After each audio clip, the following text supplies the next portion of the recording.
Ah, mic check. Mic check, mic check.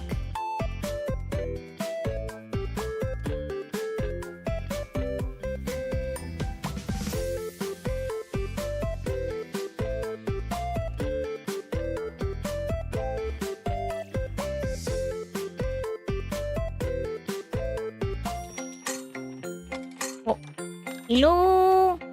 Hello? Is my chat working? No. Is it? Okay, it is. Wow! Hi, Elle. Hi, Neil. Hi. Hi, everyone. We're back for another Otome game. For Otome game celebration. Yippee! You should try yogurt on bread. I have tried it before. Good. It's good. I wouldn't eat it all the time, but like, it's good.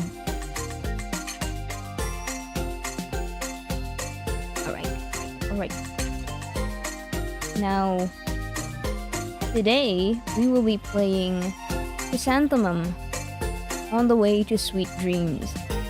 This is a very flowery Otome game, but do not be deceived. There is a dark supernatural mystery looming over this game. I got all my snacks ready. Oh my god. You have snacks? Can I have some? Can I have some? Please.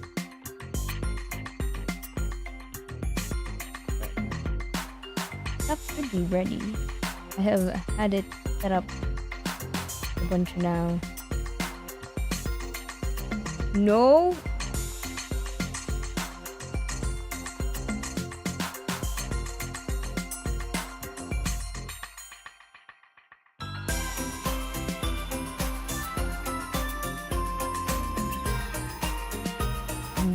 You guys don't share your snack, man.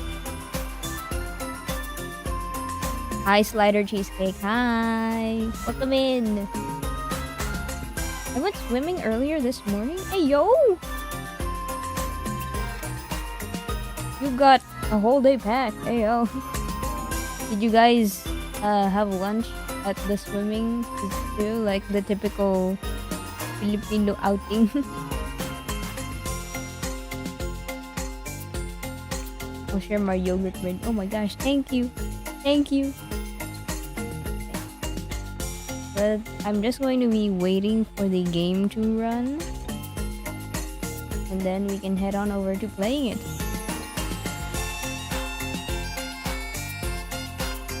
Before I went swimming, me and my family ate. Oh, I see. But yeah, someone else here in chat is not sharing their snacks, so I was asking Neil in chat to share his snack, but no, apparently he refuses. Doesn't want to feed the starving dog on the street, man.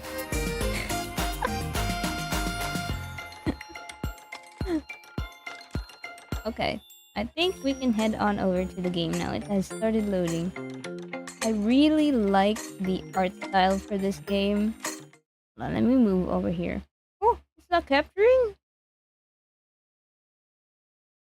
Oh, there it is. Okay.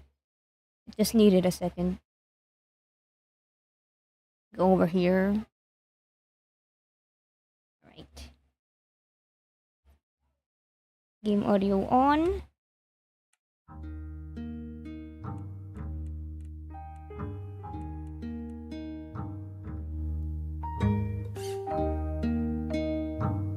Right. Does that sound good? Can you guys hear me properly over the BGM?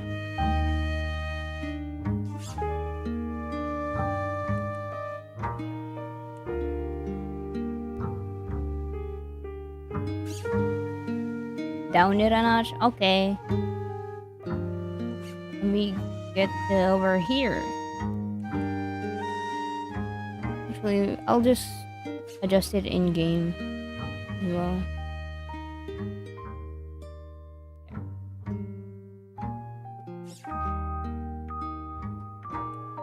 Okay. Welcome everyone to Chrysanthemum on the way to sweet dreams. For this game, we will be playing as who is the main character again? We will be playing as G.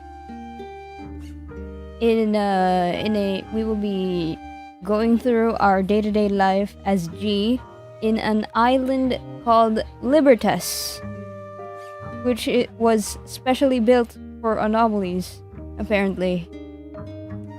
Now we will get to figure out what anomalies mean. Let's hit start. Begin story? Yes. So yeah, I mentioned about the art style of the game. I'll talk a little bit more about it after we actually see the sprites because I need to really show it to you guys. An elusive yet captivating fragrance of chrysanthemums fascinated me. I wanted to bury my face into the petals to better feel the herbal, slightly bitter aroma.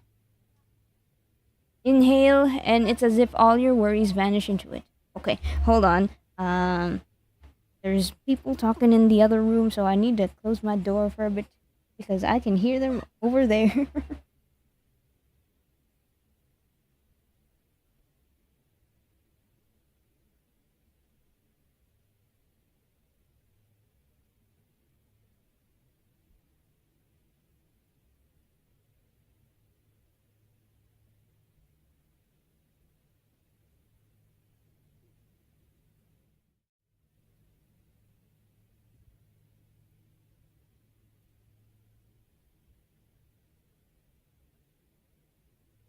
Alright.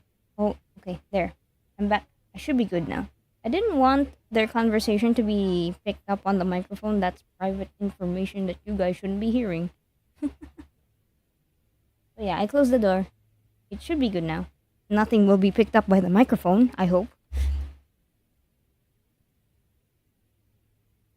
You forget about who you are, leaving all your troubles and sorrows behind.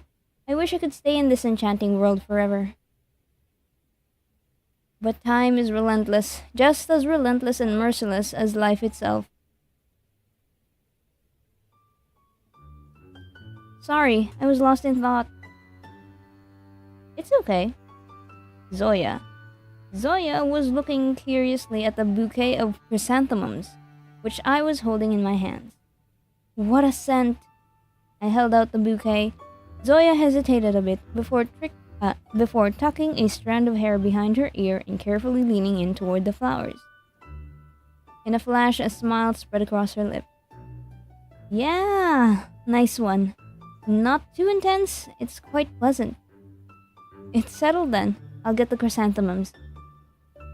Thanks for not running away. Duh. How could I leave you? You would have stayed here forever. That's for sure. We're at a flower shop buying a bouquet. Those are cactuses and succulents. Hey yo! They sell that here too? I thought it was just a flower shop.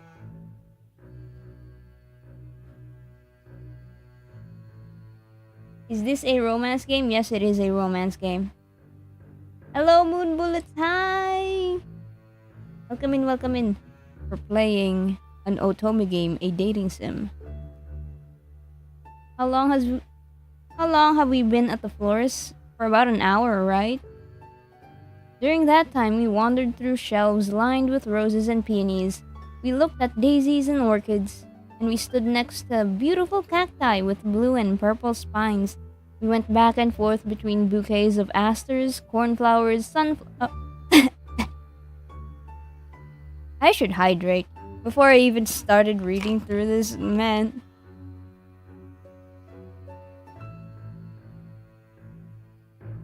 Oh my goodness. So I was noticing that today was a particularly very hot day. So I went and looked at the temperature meter in my room, and it was logging at 39 degrees Celsius. That is not regular summer temperatures. I usually get like 37, 36 degrees Celsius during summer, but like 39? That's wild. I have my fan on, so trying to survive. Global warming.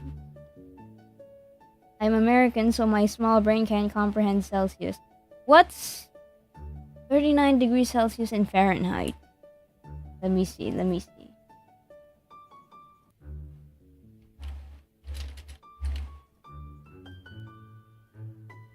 39.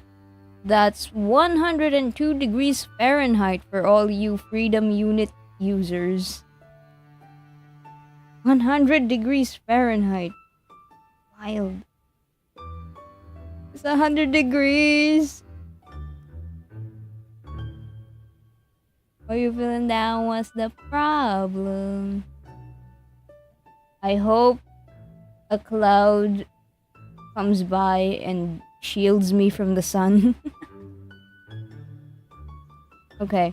We went back and forth between bouquets of asters, cornflowers, sunflowers, and chamomiles. And I didn't like any. Any. And then, as if by magic, they were there. Chrysanthemums of every kind. Big and small, red, white, and yellow. Filling the whole corner.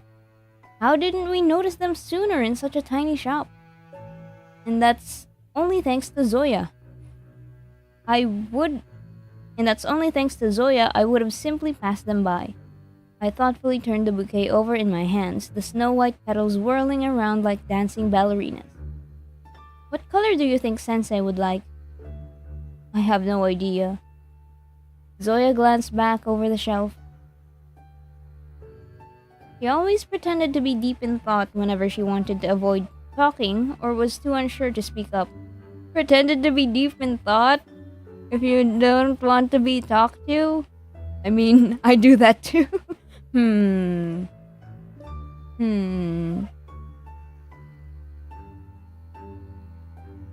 deep in thought. I'm thinking about this. Don't talk to me. I hope you're okay. I'm trying to survive. I have my water. It's ice cold. So I should be good. I don't have AC in this room, unfortunately.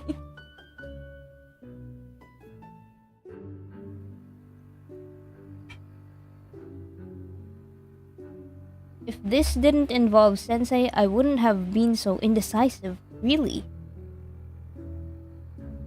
But when you're going to give a special bouquet to a special man on an ordinary day, everything changes. You can't think straight. Your thoughts cloud your mind, leaving behind a thick mental fog. Zoya wasn't feeling well today either. She had faint circles under her eyes, a nervous smile, and was constantly fiddling with the sleeve of her dress. Why do we have a glossary for feeling well? Oh, okay. Alright. G's best and only friend. She transferred schools halfway through the last year. She's into quilting and is a member of the sewing club. She has an enchanting voice. She's improving her English so she can get into a prestigious university to study design. Ability, copying others' voices. Oh! Lately, Zoya has been suffering from nightmares. She doesn't remember the exact events of them, but she knows that these dreams remind her of her past. She hasn't even discussed it with T. We are uncovering a little bit more lore about this game.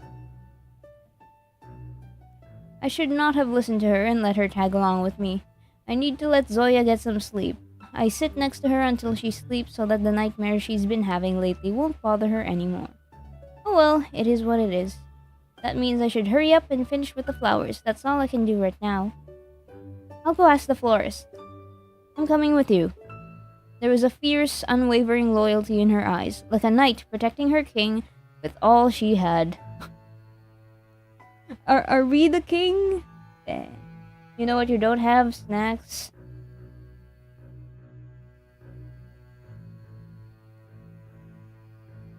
I'm eating ice cream cones? That sounds yummy, L. Whoa. Can I have some?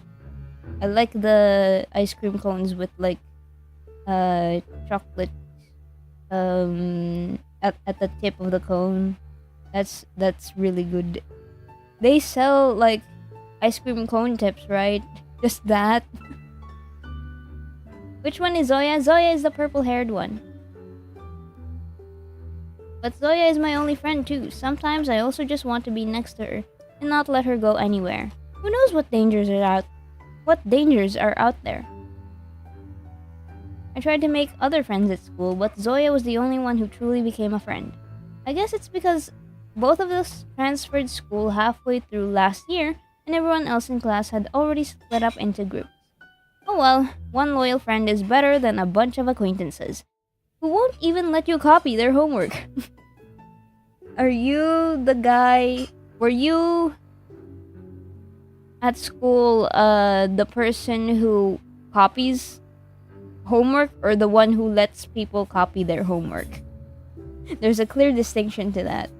Are you the one who lets people copy your work? Or are you the one to copy the work?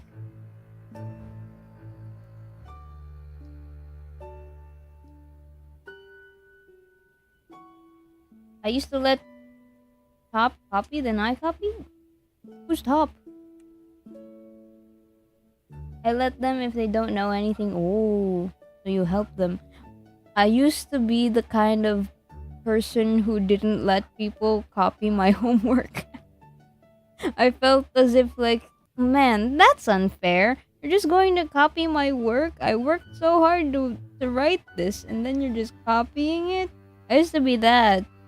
But then as years go by and I get jaded, I just, oh, whatever. Go, you can copy mine. Just don't let the teacher know it's copied. Ain't no one asked you? I was the one who asked the question. I can answer my own question. Loser. Imagine booing the person who asked the question when you answered. Okay, let's go. The florist was at the checkout, speaking on her phone. Surprisingly, I couldn't understand a word. It was as if the florist's booming and stern voice was being absorbed by a vacuum. All I could hear was sharp hissing sounds. It seems that she's speaking her native language. Oh, to the unaware, this is actually a game made by a Russian studio, if I am correct with that. The game actually loaded up as in Russian when I first ran the game, so I had to change it into English before I started stream. I wonder if she's an islander or just calling her relatives at home. With her tanned skin and dark hair braided in the style of the locals, it's not so easy to tell. I looked over at Zoya. She kept glancing at the wall clock, then, as if she'd felt my eyes on her, she turned and tapped her wrist on her index finger. Well, the school bell won't wait for us, I'll have to interrupt her. We came closer. She was clearly anxious, so much so that she didn't even notice me. She didn't even notice us. She was anxious over the phone? She kept going on and on into the phone, suddenly squeezing it so tightly it seemed as though she might crush it. Zoya gave me a nudge and I instinctively put the bouquet on the table. The florist's expression cleared. The woman fired off a couple more sharp remarks, hung up, and hastily smiled. How may I help you? Her face relaxed, and it was as if she turned back the clock by a decade. I cleared my throat. My heart was racing, as if I was getting ready for a long run. Sorry to bother you. I wanted to ask, could you tell me please which chrysanthemums are better for to gift? The woman glanced at the white chrysanthemums on the table. Oh no, what if I distracted her from an important conversation? Why did I bring the bouquet to the cashier if I'm not sure about the color? What if you're not allowed to touch things you're not gonna buy? My hands were sweating. I quietly wiped them on my skirt. As I was about to apologize for taking the bouquet, the woman broke into a smile again. It's not often that people pick chrysanthemums as a present. Her eyes gleamed with a genuine curiosity. Dodged a bullet. White chrysanthemums mean death? You looked it up! That's the meaning? Oh no. Why is that? The florist let her hand glide gently across the flowers. The petals seemed to cling to her fingers, like they didn't want to let go. There's a lot of symbolism in this flower. Some of it is quite conflicting. Right? Hidden meanings. How could I forget about them? Could you tell us about them? Holding my breath, I stared intently at the woman. I don't know how much she loved her job, but judging by her charming voice, she could definitely have a passion for storytelling. I have a passion for storytelling. Well, maybe I'm not good at telling stories, but I can do good at reading stories. Hee haha. I've made bouquets before. Dang. I have never experienced that before. I have never gifted someone flowers before. Because flowers are expensive. Do you really want to know? I nodded enthusiastically. The florist smiled dreamily. Alright, I'll tell you about the most famous ones.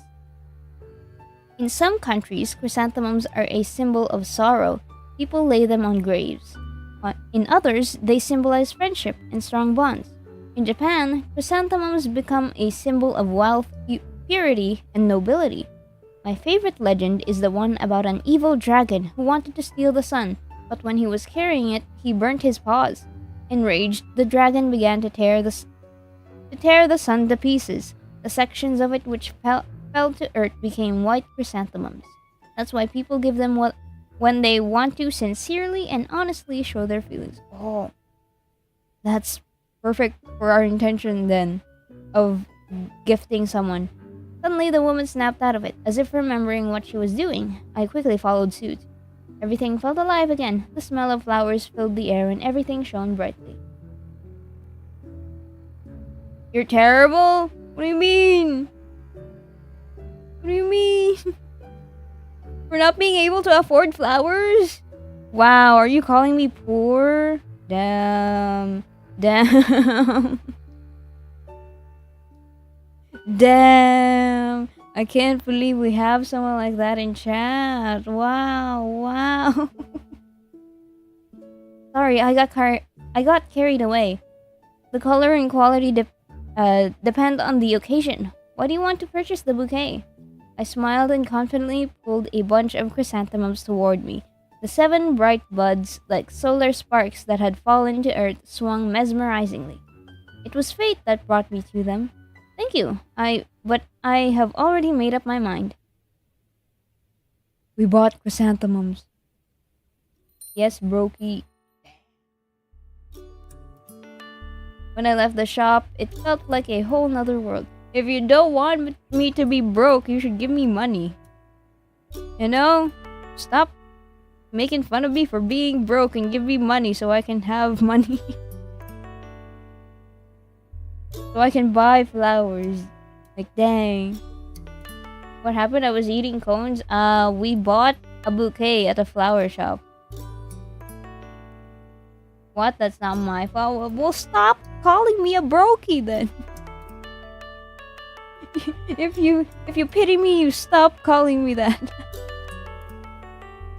Otherwise, if you don't want me to be a brokey, you give me money. Give me money to buy flowers for my beloved. When I left the shop, it felt like a whole nother world. The scent of flowers and lacquered wood disappeared. The warmth vanished, making way for a cool breeze. There was not a soul in sight, except for a single car which passed by. The bakery's sign swayed in the wind. When I came here last year, I thought the town was abandoned, that only scientists, military personnel, and doctors live here, and we were sent out here as prisoners. But no, if you look closely, you'll see a group of kids with school bags, people laying out baked rolls or fruit they've collected. And Zoya, who was looking at me with great concern. Whoa, it's freezing today. Maybe we should stop by the dorm so you can change. Let's Let's not waste any time. They said it'll get better by lunchtime. I'll warm up while walking anyway. Aren't you cold? Zoya shook her head. You could still see the worry in her eyes.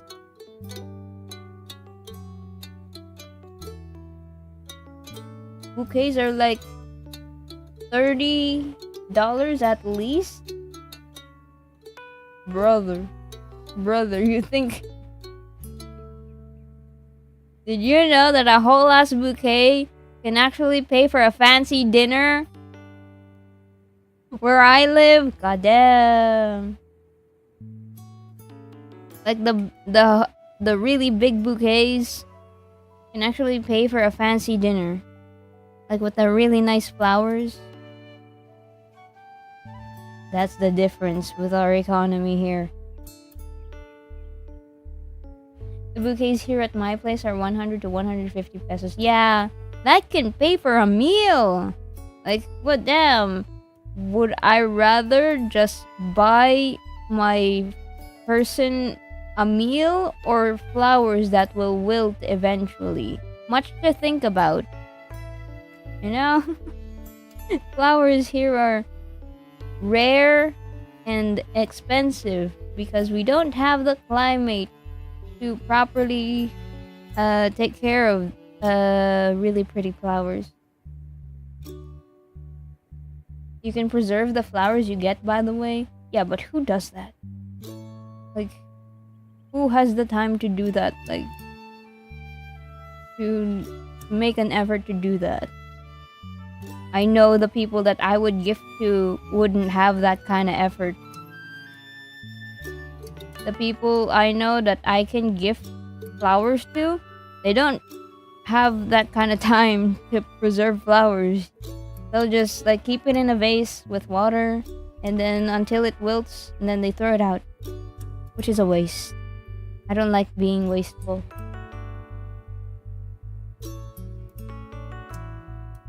I would rather buy like a live plant that flowers annually or like all the time.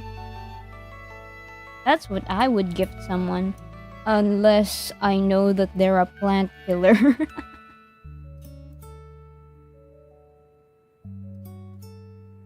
Dude, flowers are so nice. Yeah, that's where we differ in opinions. I glanced at her hands, which she desperately tried to hide.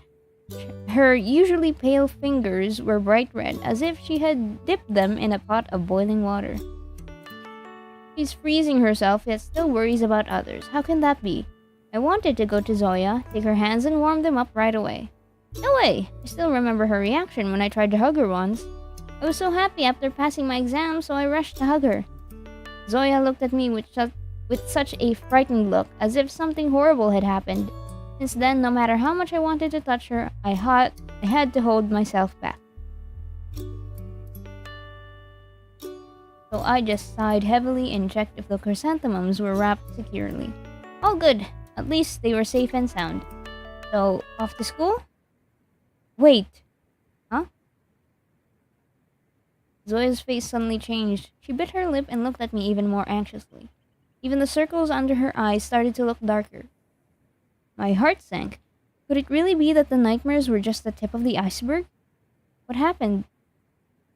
Zoya looked away, her hands gripping her skirt. Sorry for not telling you earlier. My... Noble?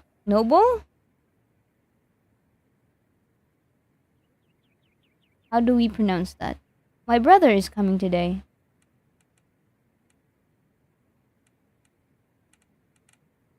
Nobel. It was as if a heavy burden was lifted from my shoulders. So that's why she's so anxious. That's why she kept glancing at the clock, even though, unlike me, she was never in a hurry for class. I wonder if her nightmares had anything to do with her brother's arrival. Did something happen between them in the past? Or is it me just making stuff up because Zoya's news had caught me off guard? And now she's looking at me with a guilty look, as though she was waiting to confess something. She looked so cute and innocent, I couldn't help but laugh. That's cool. That's so cool.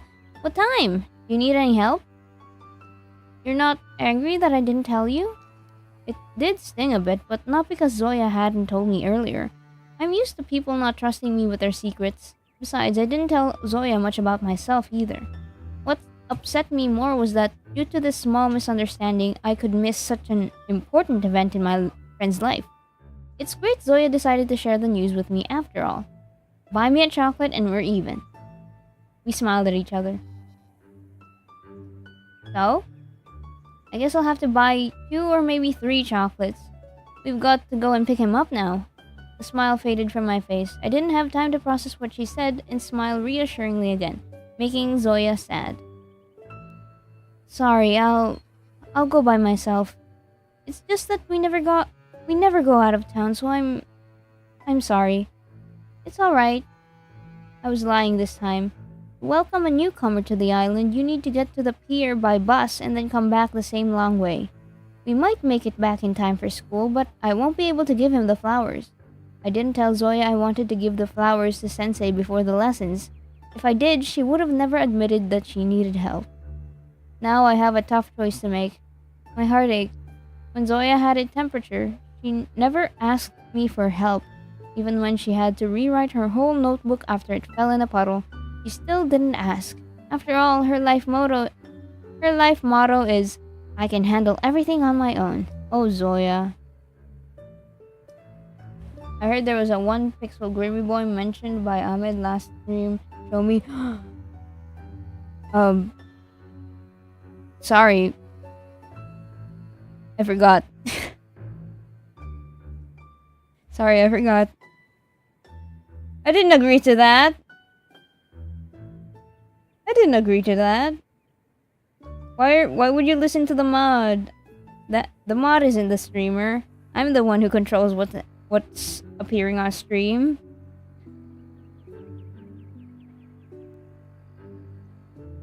Sorry, I don't have Grimmy. I'm so sorry. But now Zoya had asked for help. Besides, it would be our first time leaving the research town. You'd need to find the bus stop, catch the right bus, not get lost. How could I send her alone? And why does Zoya even have to pick up her brother? Have to pick her brother up. Everyone coming to Anomaly Island is accompanied. Stop. Of course. Wait, isn't a guide supposed to meet Nobel? Zoya just sighed softly. I knew you would ask. He is, but Nobel arranged for me to pick him up. Wow, he's so brave and full of himself that he managed to break the status quo. There were no ways out, so I shut up. Zoya, on the contrary, spoke out confidently. We can leave the bouquet at the library. There are lots of other plants there, so no one will notice it. You could take it after school and give it to Sensei. It looks like she thinks I'm only worried about where to put the chrysanthemums. She's so kind. So sure I'll always help her and never betray her. What do you mean? Wait a minute. Why would you narrate it like that, G? She is so kind. So sure I'll always help her and never betray her. What do you mean?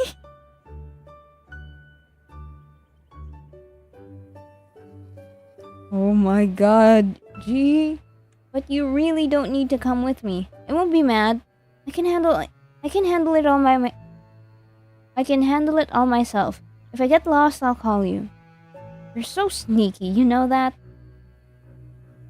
This time, her smile had a sly, fox-like edge to it. Me? Sneaky? No, not one bit. But I really did drag it out too long, even though I even thought about going alone after all. I really don't know what's gotten into me. I wonder if I could wipe her memory? Fortunately, there's only one person around here who could do that. Someone can wipe memories in Anomaly Island?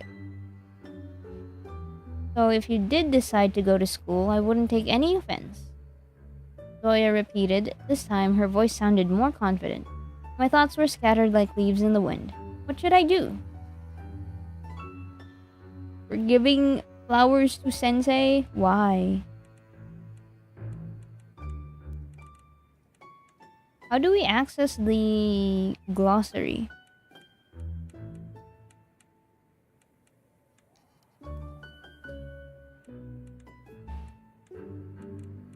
Notes. There we go. Nobel. Zoya's cheerful and hyperactive twin brother. He loves to try out new things, go on adventures, and drag the others along. He loves swimming and is fascinated by the concept of death. He wants to explore every corner of the island. He's especially drawn to abandoned temples. Fascinated with the concept of death? I mean, we've met death before. But like, damn. Damn. Same, bestie. Anomalies. Alright, here we can actually finally have an explanation for what the Anomaly Island is and why we're here. Humans who possess extraordinary abilities. First triggered by a huge emotional outburst. Frequent use of abilities can cause side effects and even drive anomalies mad. Sometimes their powers can simply disappear.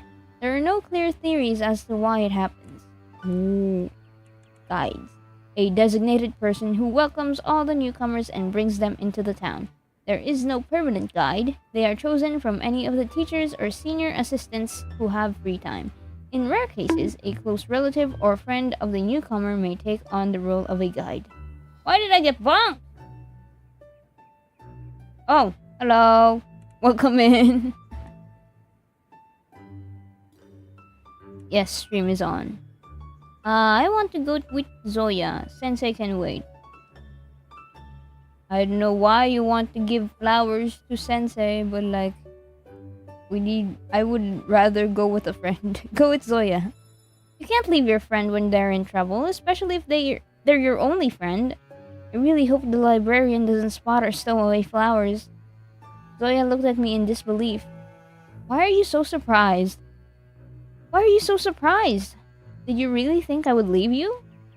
No, Thank you. Zoya smiled so sincerely and gratefully. It was as if I had just promised to make her biggest wish come true. I mean, it would mean a lot, since you would make sure that Zoya didn't go lost. Loudmint true. It's scrapped. I'm sorry to make it up, you guys. I'll make a Cloudmint art. That's okay. It's fine, Elle. Don't worry. Don't beat yourself up about it. I'm just glad you guys like Cloudmint. Like, truly. Truly. I'm just glad you guys like Cloudmint. Her smile is so precious. I'd trade the world just to see it. Let's go. Oh, we're going outside. We quickly got to the checkpoint. A stubby little security booth and a fence. That was all that separated us from the rest of the world. Still, it felt like we were about to go up against a bunch of intimidating guards who would never let us leave. They would catch us and put us in underground cells to conduct experiments on us for the rest of our lives. Gee, hold out your hand. I looked away from the tall fence and faced towards Zoya. Turns out the checkpoint guy had been standing next to her for a long time now. Checkpoint guy. A grumpy man who guards the checkpoint at the town exit. He has the power to detect other anomalies. Some say his ability works even 8,000 miles away. I'm really sorry. You could see the fatigue in his eyes. The guard sighed as if he was coming to terms with something and held out his hand. It's fine. Almost everyone reacts like this, looking around like scared rabbits. Oh, come on now. You know perfectly well you're free to visit the island anytime.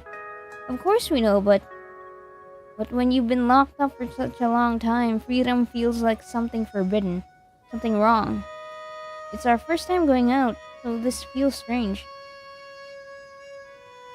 To avoid angering the guard further, I quickly extended my hand in response. It'll sting a little. I wasn't done mentally preparing myself for the pain when I felt the burning sensation. It was as if a swarm of wasps had all stung at once. I screamed. Zoya rushed to me, grabbing my other hand and caressing my palm. It'll be alright soon. Hang on, G. I bit my lip. When the guard did the same to Zoya, she didn't make a sound. How embarrassing. Gritting my my teeth, I waited for the man to finish his job. I didn't compare them to wasp stings for no reason. It felt as if the checkpoint guard had released thousands of tiny insects under our skin, capable of tracking us, the anomalies. If we don't return by the end of the day, the ironclad rule for anyone leaving the town, they will send the team to search for us. Strict rules. The rule to return before nightfall is ironclad. If someone dares break it and stays longer on the island, a search party is formed. No one has ever escaped it. Any violation of the rule is followed by punishment. It is usually community service at school or the research center.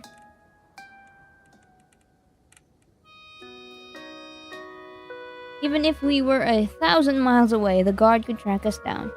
I wonder how long I could work for. A day? A week? The pain from the sting was getting worse. I was on the verge of tears. No way. Crying is the last thing I'd do. I was so scared I'd be seen crying that I managed to get a hold of myself. If only there were a way to avoid such a painful procedure. I remember some kids had sneaked past the guard, climbed over the fence, and disappeared for a couple of days. Oh? Of course, they were found. There's no escaping the island, and the search team were equipped with the fullest. To the fullest. The kids were hungry, tired, and crying, yet they still didn't avoid additional punishment. I think they were made to learn all the island rules by heart. They were also told a lot of stories about naughty boys and girls going deep into the forest and never returning. Ah, yes. You scared them into submission. Very effective, actually. They gave the kids a lot of sweets and left them in peace. I haven't heard of any rule breakers since. That's for the best. The rules were made for a reason. They try to make life on the island as safe as possible, so it's on our best interest to follow them. Will you make it for the start of class? Her lips were pressed into a thin line, but a smirk lingered in his eyes. His lip. My thoughts grew quiet and I rubbed my hand. The pain dulled, but it was still there. We will. Zoya kept holding my hand, even stepping forward towards the guard like a mother protecting her child. The man grunted and nodded. Alright, but if they start looking for you, I won't cover for you. Oh, and good luck with welcoming the new boy. How does he know? I looked at Zoya. She stared at the guard with the same stunned expression as me. I have eyes and ears everywhere. Dang.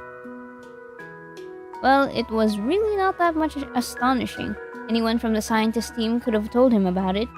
Maybe even our school's principal, who is the co-creator of the Anomaly Research Project, could have informed them. Have a nice trip. When he went back to his security booth, we both breathed a sigh of relief. Okay. This is really something. Very interesting. Reminds me a lot of older like stories of special ability humans. I remember a roleplay group like this. I remember seeing a roleplay group with this kind of concept. It was really cool. And also, yeah, ow. Hello. Hi, Ahmed. Welcome in. Right, I was going to talk about the art. The art really reminds me of like early visual novels like Clannad and Angel Beats, and maybe even Little Busters. I love it. I really like it. It feels nostalgic to me. If I hadn't been sick the whole summer vacation, I would have had plenty of time to explore the island and could have gotten used to going without feeling guilty. Why are you looking at me like that? No matter what I say right now, she would insist that everything's fine. Nothing. Don't worry about it. Zoya looked at me skeptically, but didn't push me further. We should totally visit the island again. No waiting until the holidays. Maybe we could skip a lesson during the week or miss a medical examination over the weekend. I headed towards the bus stop, filled with determination. Fortunately, getting there wasn't too hard. The road meandered a bit, making us climb uphill at times and ease downhill. at others, so we didn't pick up too much speed. At least the road didn't branch off anywhere. The bus stop seemed like a lone island in the middle of the backwoods. The road sign was covered in rust. Bus stop? The road itself wasn't in the best shape either. The asphalt was cracked like an eggshell, with ruts and potholes scattered here and there. It's a good thing the bus wasn't there yet. The stop was so overgrown that the drivers usually just passed right by. You have to look out for them and wave your arms, trying to catch their attention. I pulled the phone out of my pocket. There was plenty of time. Zoya making me wake up earlier wasn't for nothing after all. By the way, where is Zoya? That sly fox. I looked around to find Zoya patiently waiting for the bus. Straight posture, fingers intertwined, a faint half smile. She looked just like a princess waiting for her Prince Charming. Couldn't help but laugh. Zoya instantly gave me a curious look. What is it? I could look at you forever.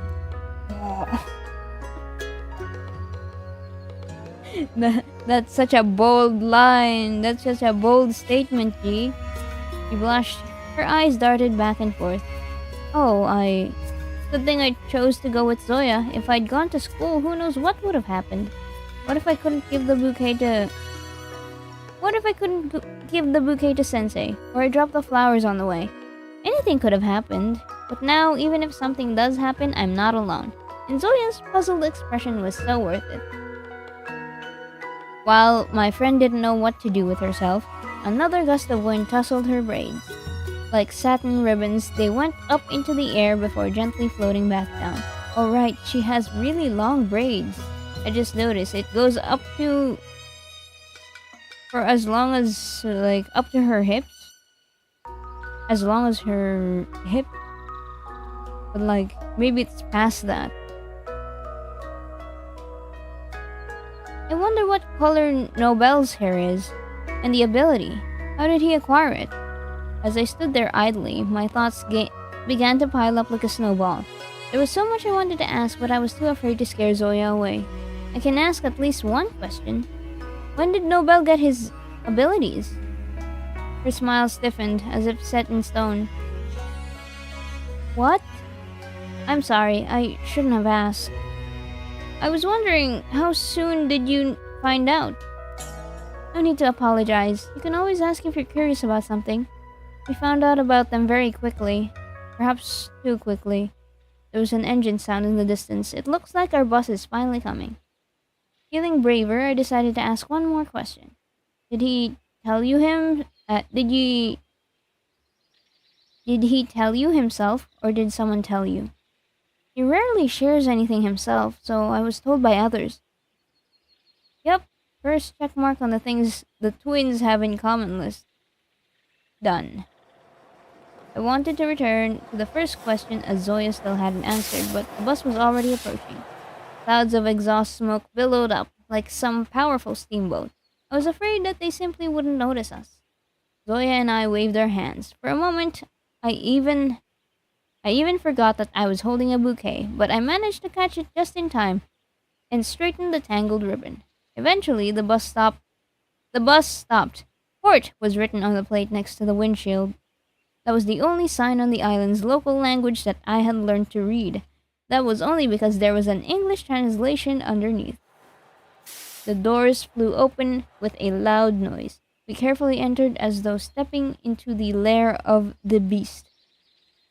Why are we entering the bus? Why not wait for Nobel to hop off the bus? Despite our initial reservations, there was nothing remarkable about the bus, except for the beautiful amulets hanging above the driver's head. So we quickly settled down. Oh, right. Okay, we have to ride a bus and then get to the port. That's it. I thought Nobel was going to come up by bus. We're on an island. I remember now. I wiped my fogged up glasses and pressed my face up against the window, full of curiosity. Questions about Nobel can wait. Now it's time to enjoy the view. It's a crescent-shaped island. We're here? That's a school. That's the port. Libertas Island lies far out at sea. Some say it looks like a giant whale flicking its long tail. Others argue the island closer resembles a crescent moon. And some even see it as an Ouroboros. They say that if you include the abandoned lighthouse, it links the two halves of the island, closing the loop and explaining where all the misfortune comes from plague-stricken villages to burnt temples. I think one of our teachers once told us that the last comparison was made up by tourists, inspired by local legend. Speaking of tourists, thanks to the island's peculiar shape and its many folk stories, Libertas has attracted quite a bit of attention. But that didn't mean it was easy to get there. Due to the many towns and temples, forests and swamps, shaky ground and harsh climate, an airport was never built. The railway also bypassed the island, unlike the neighboring peninsulas. That's why everyone arrived by ferry, although even that wasn't common. At times, a thick fog would curl around the island. It puzzled the ship captains, who started calling Libertas another Bermuda Triangle. Oh my god. We live in the second Bermuda Triangle. No. Why is there a moon island? That's the island we're on. So there were few tourists here, and the islanders lived off the fishery and agriculture. Only a few skilled guides dared to give tours, many of which often ended in disaster. Many of which often ended in disaster? What kind of tourism do you have? Our research town was only built 5 years ago and was created to study anomalies, people with extraordinary abilities. Research town. Said research town does not have a name, apparently. Before, there was an abandoned village in its place, the residents of which had died from an incurable illness. Animals are not allowed because the anomalies could accidentally harm them. The town is hidden from the outside world. Small island in the Pacific Ocean shaped like a crescent moon. Some say it's like a new Bermuda Triangle. Shrouded in legends and popular with the tourists, it's hard to get to the island due to the harsh sea winds and dense fog surrounding it. Due to the shaky ground and all of these swamps, there is no railway or airport.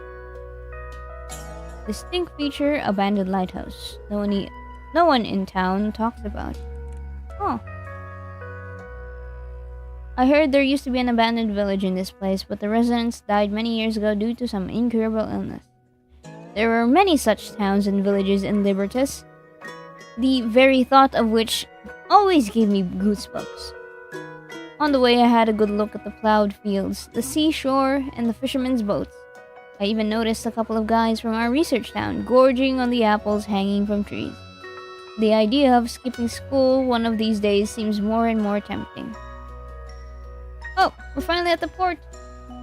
Hello, people. Hi, Celeste. Welcome in. Hi. It was even colder on the pier. The wind seemed to take offense at us leaving the town, trying its hardest to push us with every gust. I shivered. It took great effort to refrain from wrapping my arms around myself. If Zoya sees that I'm cold one more time, she'll definitely start looking for ways to warm me up, and we'll miss everything. The ferry sailed majestically toward the shore.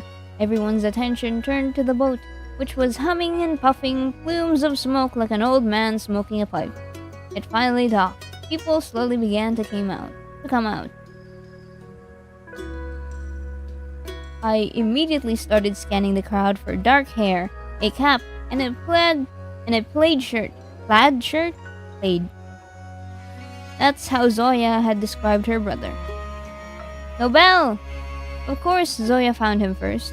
After all, there's something magical about the bond between twins. I followed her gaze. Nobel was standing by one of the ferry's railings. His smile was dazzling. He was clearly greeting only Zoya. A smile like that is reserved for only our nearest and dearest.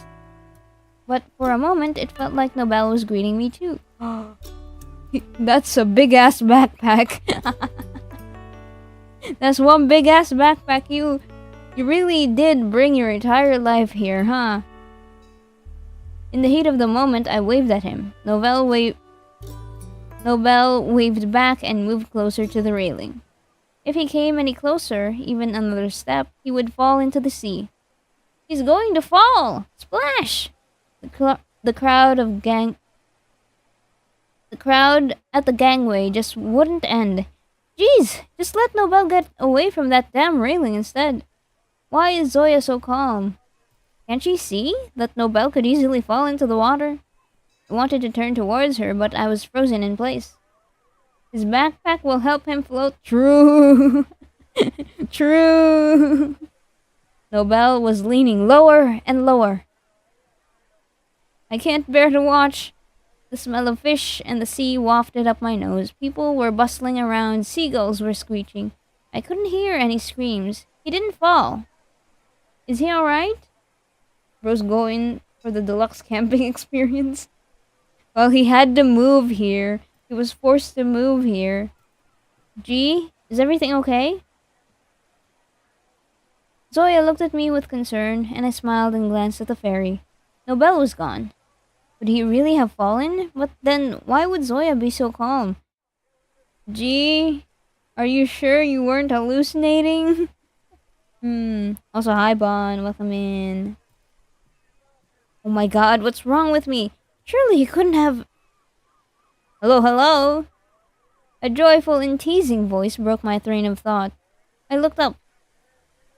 Oh, thank God he's okay. How could I even think of something so absurd? Bonsai's here? I'm back. Hello, welcome back, Elle. Yeah, Bon is here. Nice to meet you, Nobel.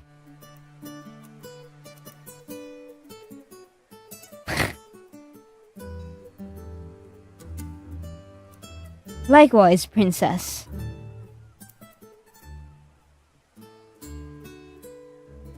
That's your first greeting?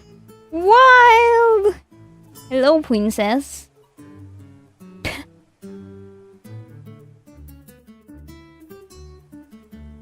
Likewise, princess. His warm, genuine smile made it feel as though the world had suddenly become much brighter. The cold was gone, replaced by the warmth of the sun. It gave me butterflies in my stomach. Wait, princess?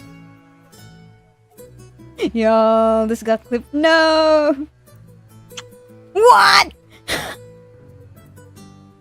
Did you guys hear that?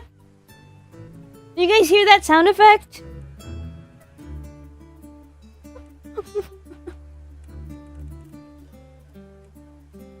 Let me just ramp up the sound effects. Wild! Did you guys hear that? Admit art in whip, it's in community. Alright, I'll check it out later. Did he just smooch you? Oh Lord, let me see. I only came to my senses when Nobel pressed his cold lips to the back of my hand. Oh, he kissed G's hand. What the hell, kinda? He's entirely different from his twin sister. There was a mischievous look in his eyes. It was intense. Zoya! I immediately pulled my hand away and glanced at Zoya. She shook her head. I think I asked you to be more restrained. Why? I'm the very picture of restraint. Nobel shot me a cheeky wink. My confusion didn't seem to bother him at all. It's nice to see you, sister. He spoke the last word with a hint of mockery. Zoya sighed, but there was nothing but true joy in her eyes. I'm happy to see you too. They didn't hug or shake hands, yet looked at each other with a certain familial warmth. I barely had time to soak in their long-awaited reunion before Nobel's attention swung back to me. Chad, are we being harassed? Whoa, you even brought me flowers. Thank you. No! That's not for you! That's for Sensei! He was already reaching for the bouquet before I could hide it behind my back. Sorry, but these aren't for you. Oh no! Oh, what a shame. Seems they're meant for another lucky guy, huh? And where's my welcome gift then? The art style's kinda cute. I know, right? I mentioned earlier, but it reminds me a lot of like early era visual novels like Clannad and Little Busters. And Angel Beats as well. Those kinds of art styles. I really like it. It's so nostalgic. Yeah, art style kind of reminds me of Clannad. Yeah. And it looks like those Fate games. Yeah, the color rendering, the coloring style is reminiscent of Fate.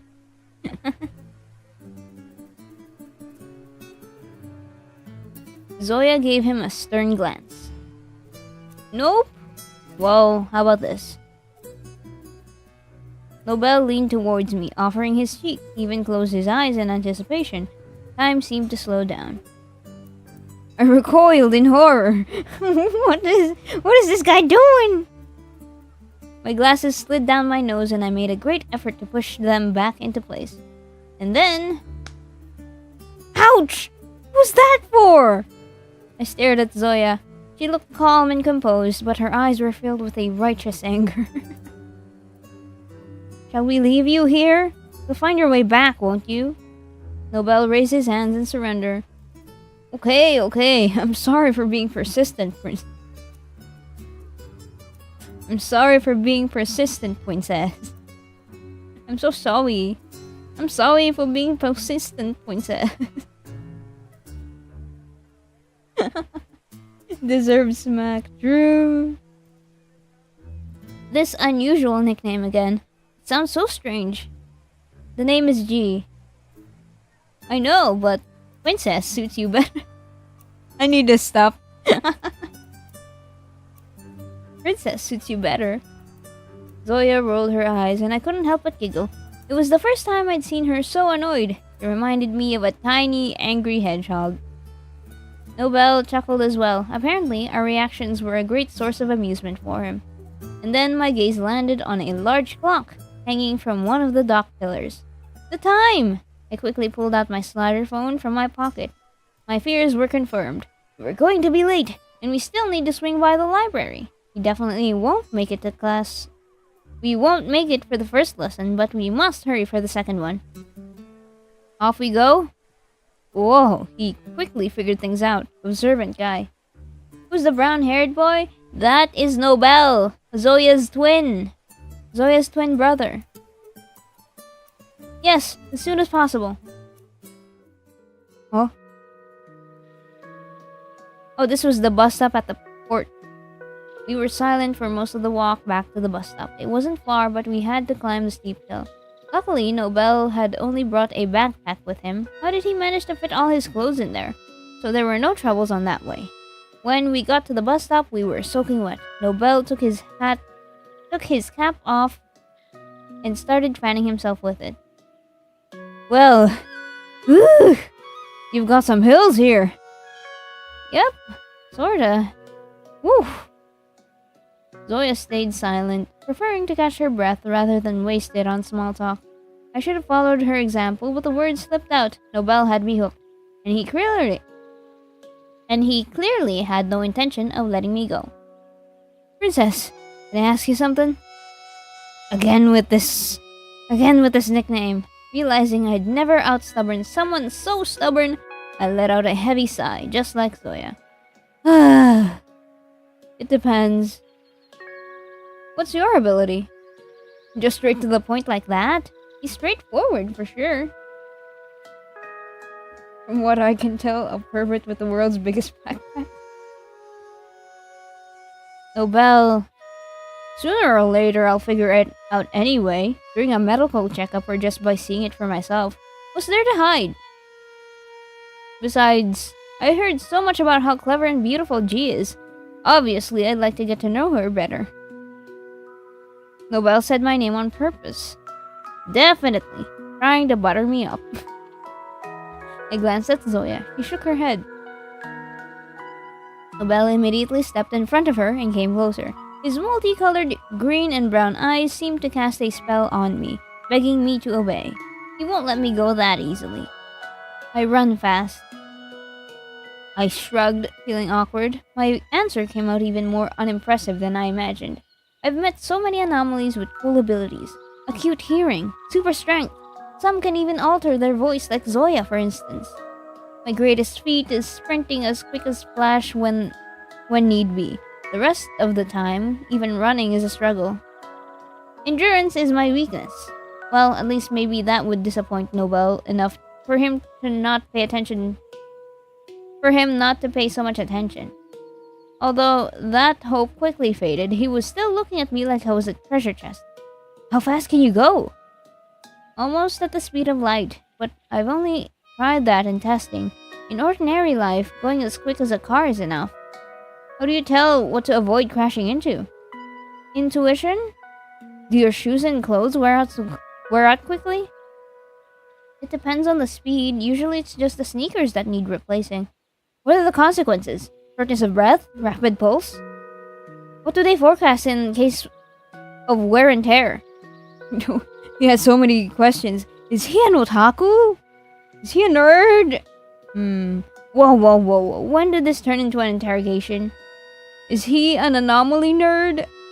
Zoya, help! After hearing my pleas, my friend came forward. You told me you're dying to sleep. Why don't you lie down and get some sleep? That was before I met Princess. Now I'm wide awake. He has Mori's favorite vegetables in his backpack. To catch Mori, he is in Oliver fan club. Ayo! He's also in the Oliver fan club? Wow! I'm wondering what's in the backpack. His entire house. True! Or two really short bodies. He's carrying two Moris in there. What's your ability? I blurted it out to regain control over the conversation. It was about time I did. Nobel narrowed his eyes shyly. The bus is coming. I was about to protest that he was just dodging my question, but the bus appeared on the horizon before I could. That's not fair. But fine, I'll get every one of Nobel's secrets out. It seems like island life is getting more interesting. Gee, are you okay? Of course. When the bus pulled up, Zoya and I stepped aside to let Nobel go first. He bounded up the steps and then froze. What is it? I think I'm stuck.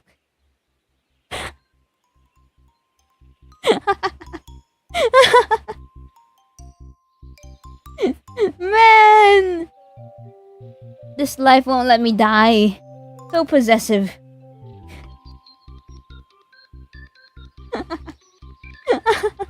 He's stuck. No! No!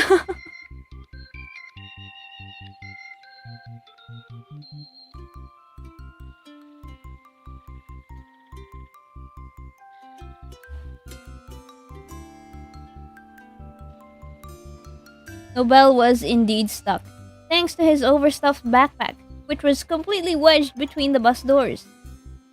At first I expected Nobel to show off his ability, maybe shape-shifting or walking through walls, but no. He just bent his knees, flailed his arms, and giggled. Look, I'm flying! I glanced over at the baffled driver and a couple of passengers, their eyes wide and staring at Nobel. I couldn't help but burst out laughing. I wish I could see his face. He was stuck with his back facing us. Are you even planning to get out of there? Haven't decided yet. Are we running late? While Nobel and Zoya were talking, the driver slammed the door and came over. He was furious. No. Whatever he was saying, we couldn't understand at all. Maybe it was for the best. Before the driver went from words to action, we had to do something. Nobel, take the backpack off. We'll push it. Nobel huffed irritably. It was easy for him. He wasn't the one staring down the driver's flaring nostrils and huge fist. Zoya turned around, saw the situation we're in, and, with a straight face, tugged one of the backpack's zippers. Hey, that's not fair! Don't tell me you're going for that pocket. That pocket? Zoya said nothing. calmly slipping her hand into the front of the back pocket of the backpack. Pivot, Nobel! Pivot! I wonder what could have been so secret to even Nobel got upset. But before I could get any closer, he freed himself from the straps, darted down, and grabbed the zipper. However, Zoya didn't remove her hand, leaving the zipper half open. Okay, I was wrong. Nobel grinned awkwardly like a child who knew he'd done wrong, fluttering his eyelashes in a plea of forgiveness. Zoya gave him a long look and went on unzipping the backpack. Hey! Wow, looks like Nobel really was trying to stake his claim. During gym class, me and Zoya were always neck and neck. We could barely manage push-ups. We'd be out of breath after a couple of laps around the stadium and dying after a 1-minute plank. I couldn't even imagine her being so strong. Well, maybe it was just Nobel being weak? The driver, unlike me, was unimpressed at the slightest. His face turned an angry crimson as he began moving towards the twins, clenching his fist. Guys... One word was enough to distract Zoya. Nobel, not expecting her to loosen her grip, yanked the zipper violently, sending himself flying. With nothing to grab onto and being already distracted by the driver, his flight resulted in an unexpected meeting with the local asphalt. No! He face planted! Me and Zoya froze. Even the driver stopped in his tracks, speaking now in a calmer manner. Oh yeah, soft landing. He chuckled and got to his feet, brushing off his...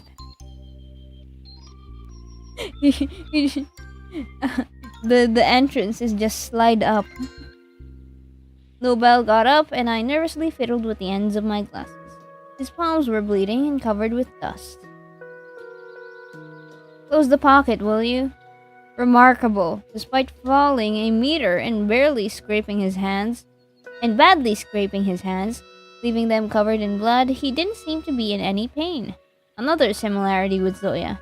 I remember how she had once trapped her whole hand in a door. She looked at her injured hand with little concern, as if she'd just gotten a splinter. Then, with an unsettling calmness, she headed off to the nurse's office. Hello, Cleo.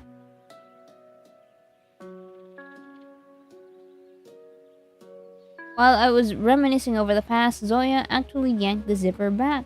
Then she and the driver shoved the backpack inside. The man exhaled, muttered something off, softer this time, and headed back to his seat. I kept glancing at Nobel's scraped hand.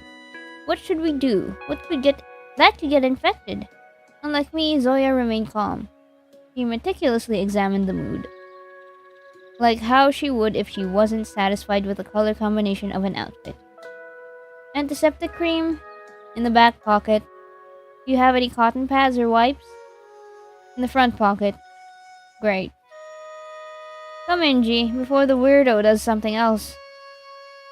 Yeah, it's like they're used to being injured. We got on the bus. Zoya calmly dabbed at Nobel's palms with a cotton pad.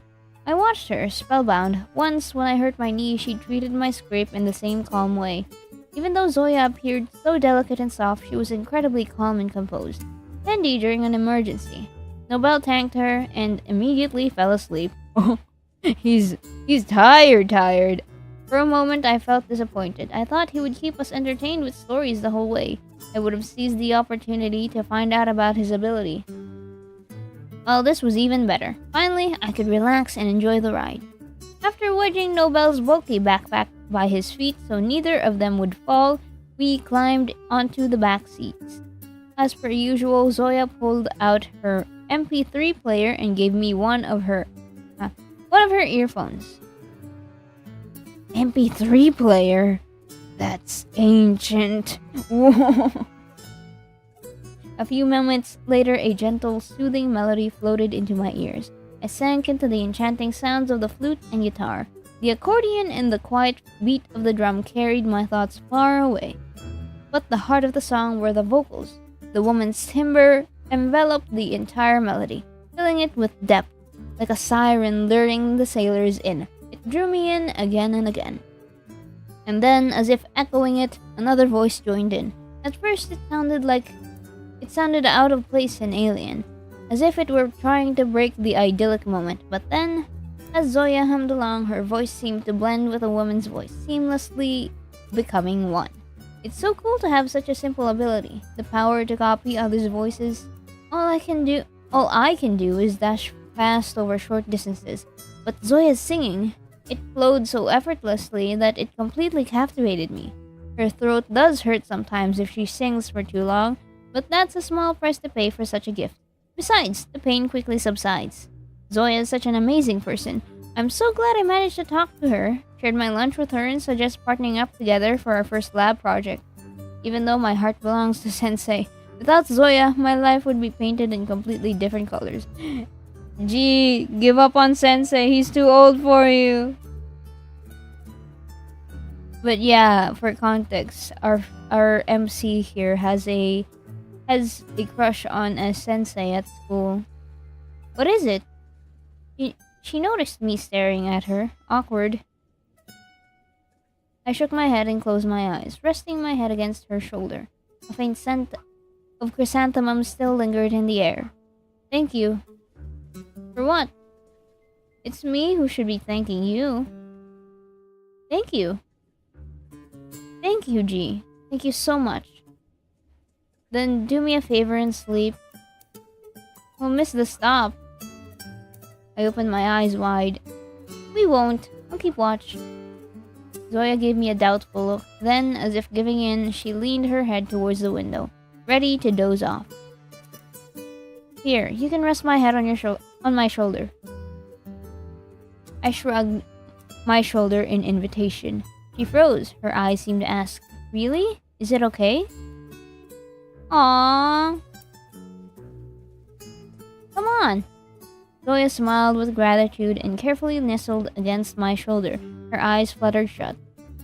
Sweet dreams, Zoya. No nightmares. None. She murmured as sleep finally claimed her. Here we go. What floor?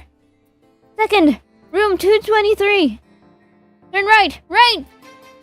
No bell, that's left, damn it! You should have said it was your right. Who asked you to run backwards? My heart was thumping in my chest because of all this running.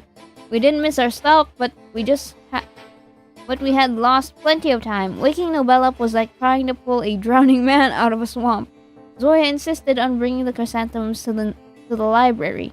Nobel and I sprinted down the hallway. Guess who kept skidding around the corners thanks to their gigantic backpack? I'm still surprised the security guard even let him in with that thing. Maybe Nobel really is charming. Or maybe it was just us sprinting like we were running from an avalanche. Here it is! Yep, straight ahead! Slow down! Whoop. That was easier said than done. The inertia flung Nobel straight into the wall, bringing him to an abrupt stop. Oof! My phone buzzed. Mission completed. Zoya's coming back. Great. Operation Seduce Sensei began. What do you mean? I blushed. How do you... Now I'm sure. Thanks for your honesty, princess.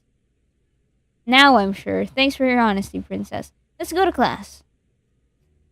As we were about to enter, a tall girl blocked our way. Sleek hair pulled back into a high ponytail. Her suit was immaculate. Strict gaze, she looked like a younger version of a meticulous teacher. Of all the classmates we could have run into, why did it have to be the former vice class rep? To anyone curious about what's in Nobel's backpack, can check the community tab. Okay, you guys have been posting stuff on the community tab. Now I'm curious. Hold on. We're about to meet a new character, but like, dang. Let me see. Oh, not here.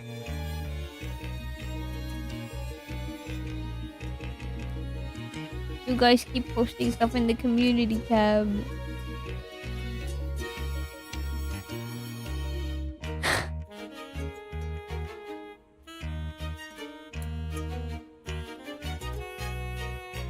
Man! Man!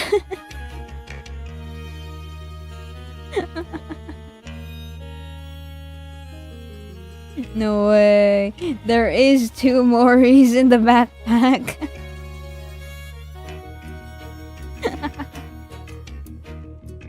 There is 2 Moris in the backpack. Oh no!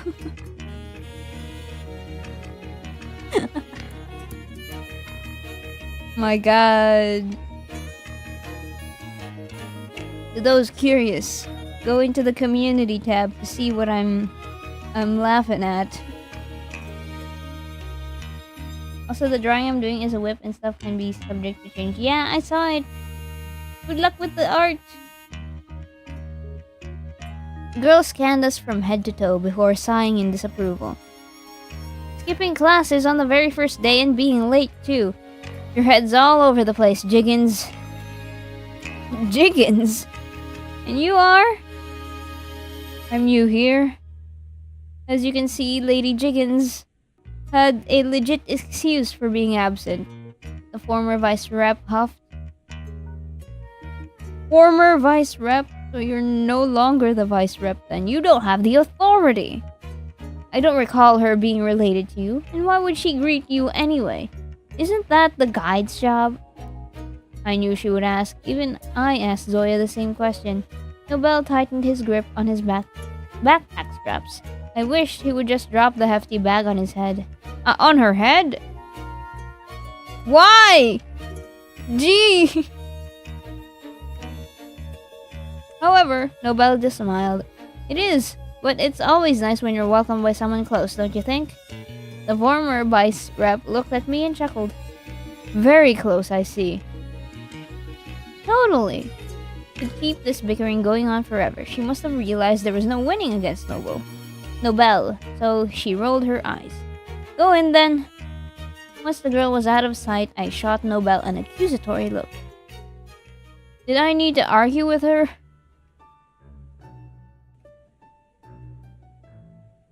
I can't get over it. I don't know why. But I keep remembering Princess. I gotta go eat lunch. Bye, guys. Alright, Celeste. Enjoy lunch. Did I need to argue with her, Princess? But then we probably wouldn't have made it to class, right? Nobel gave me a warm smile and I snapped back out of it. You're right. I know. Nobel giggled, opening the door. Ladies first. As we walked inside, I finally realized how I felt about this mischievous boy. Nobel was like a refreshing breeze, the kind which can lift the tension in a room and make everyone feel lighter. I shook my head and played along with Nobel, confidently striding past him. Judging by his approving chuckle, he liked that.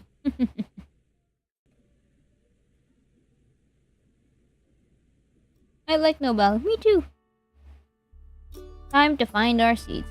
Since the lab work was already in full swing, Nobel and Zoya took a seat at the back desk while I slipped into the one in front of them. Sensei allowed us to conduct experiments in groups of 2 to 4, so we decided to work through the tasks together. While the teacher was away, we managed to write down the lab template into our notebooks. Equipment, experiments, formulas, and other funny stuff. Well, by the time I finished, Zoya and Nobel were still struggling with the formulas. With nothing else to occupy my time with, I started reading the textbook to understand how to trigger different chemical reactions. But I find it hard to concentrate. Distracted, I noticed myself and some of the other students glancing over at the gigantic backpack we had propped against the far wall. It stuck out like a sore thumb among the shelves and potted flowers. Much like Nobel himself, he still hadn't taken off his cap despite the vice rep's demands. I wanted to watch a bit longer as she slowly lost her patience trying to reason with him, but then the door opened. My heart skipped a beat. All the pretty flowers and bubbles around Sensei. Sensei. The voices of my classmates abruptly fell silent, as if a conductor had suddenly raised his hands and ordered the choir of voices in the classroom to stop. Everyone simultaneously turned to look at the slender, tall man entering the classroom. No, not entering. Gliding with the poise of a dancer, Sensei thoroughly scanned the room as if he wanted to etch each of us into his memory. In those deep, dark eyes lingered an ancient wisdom. I think we're seeing G vision with how she's describing Sensei right now. Fine aristocratic features, a gentle smile full of kindness and warmth, immaculate clothing, everything about him was flawless. It was as if the gods had sculpted Sensei themselves. As if listening to the heavens we never called him by his real name. It had been that way for a long time. The first students who discovered he'd come from Japan addressed him only as Sensei. Eventually, the nickname grew so natural even the other teachers started using it. This guy's from Japan. That makes sense. I don't know where exactly we are. We're in the Pacific Ocean. This may be a hodgepodge of many different cultures. Sensei had been late to classes only twice. The first time was when a girl had a nosebleed upon seeing him. No, it wasn't me, and he took her to the nurse's office. The second was when the principal summoned Sensei. What's the reason this time? He's very pretty. I can understand how people can have a crush on him. Sorry for being late. As soon as he spoke, my mind went completely blank. His voice was like a majestic ocean, a deep thunder, a soft velvet. It was enveloping, captivating, enchanting, and consuming. How I longed to melt into those sweet dreams and never rise again. Nobel, I see you made it here safely. Hello, Sensei. Nobel's voice peered through the soft haze. I blinked hard, trying to drag myself from my foggy daydreams back into reality. So you decided to come straight to class? That's commendable. Sensei was still breathtakingly handsome, but now I needed to concentrate on the lesson. Oh gee. To fully come to my senses, I cleaned my glasses and put them back on. Sensei called Nobel to the board to introduce himself to the class. Well, I could spend the whole lesson talking about myself, but my time's valuable, and I'm not sure the school could afford it. A ripple of laughter ran through the class. Even Sensei smiled. I'll be frank. Name is Nobel. My strongest trait is sleeping with my eyes open. Hold on, let me hydrate.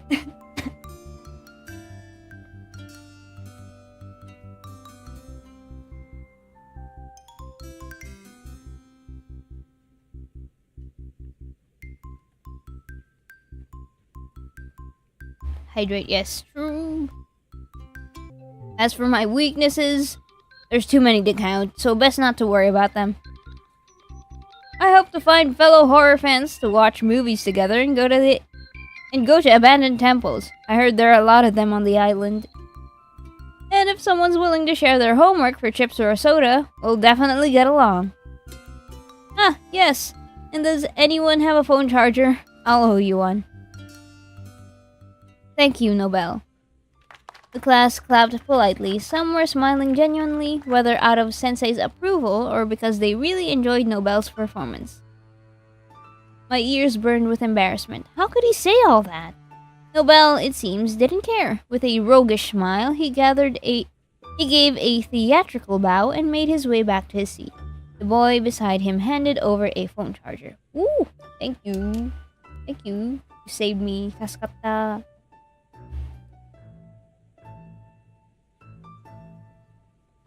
Gee, Zoya, I'm glad you made it in time for my lesson.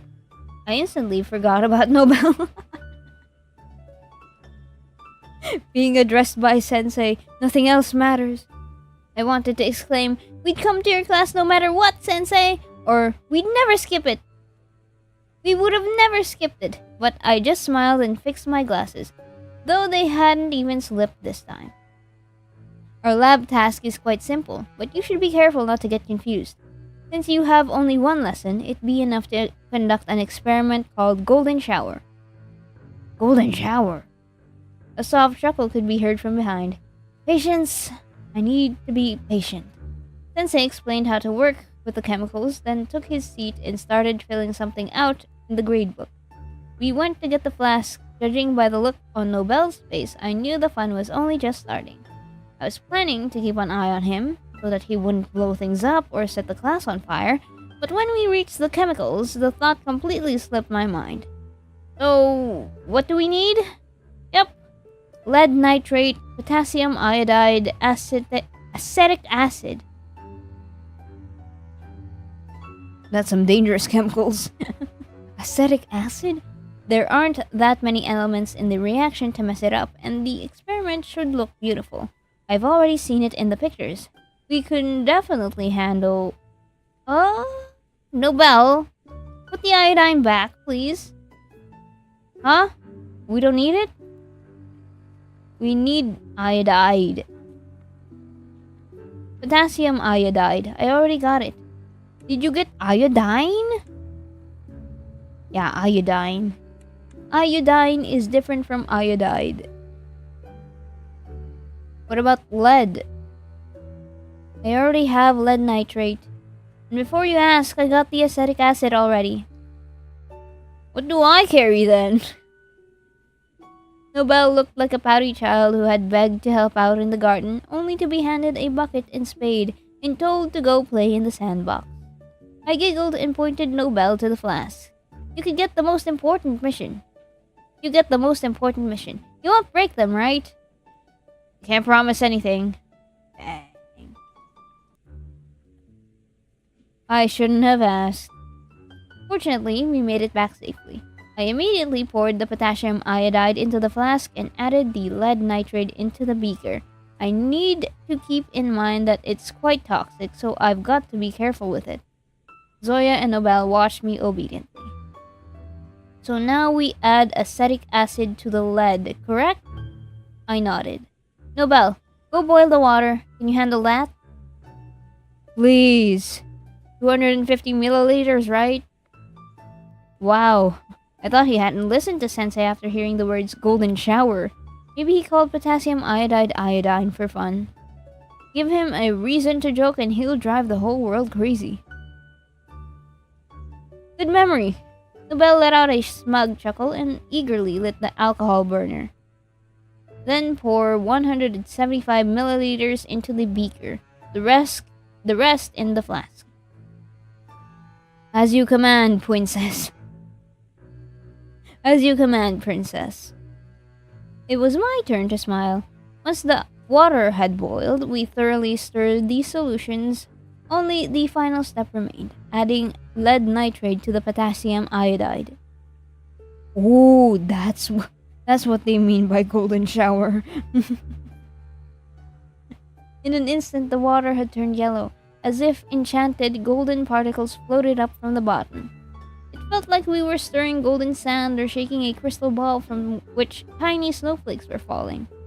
It was mesmerizing. A golden shower indeed. Our MC Nobel chuckled, clearing the leftover lead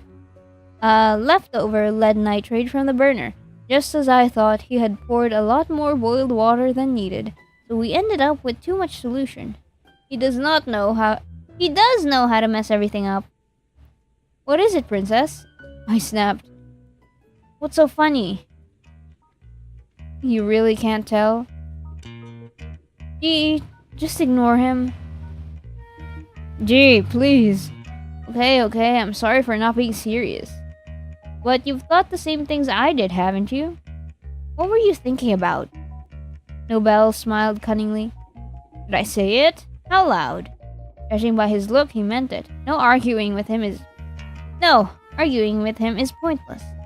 Okay, never mind. Do you know that It all happened in a flash. I abruptly reached out for Nobel. The burner, thankfully, had already gone out, so I didn't burn my hand. However, Nobel jolted suddenly, spilling the last of the nitrate across the table. Zoya and Nobel managed to jump back, but I wasn't fast enough. Drops splattered onto my hand. Oh no! Chemical! Wash it off! Immediately! My heart thrashed in my chest. I stared in terror as my skin began to hiss. Suddenly, an arm wrapped softly around my shoulders. Its warmth and tenderness nearly brought me to tears.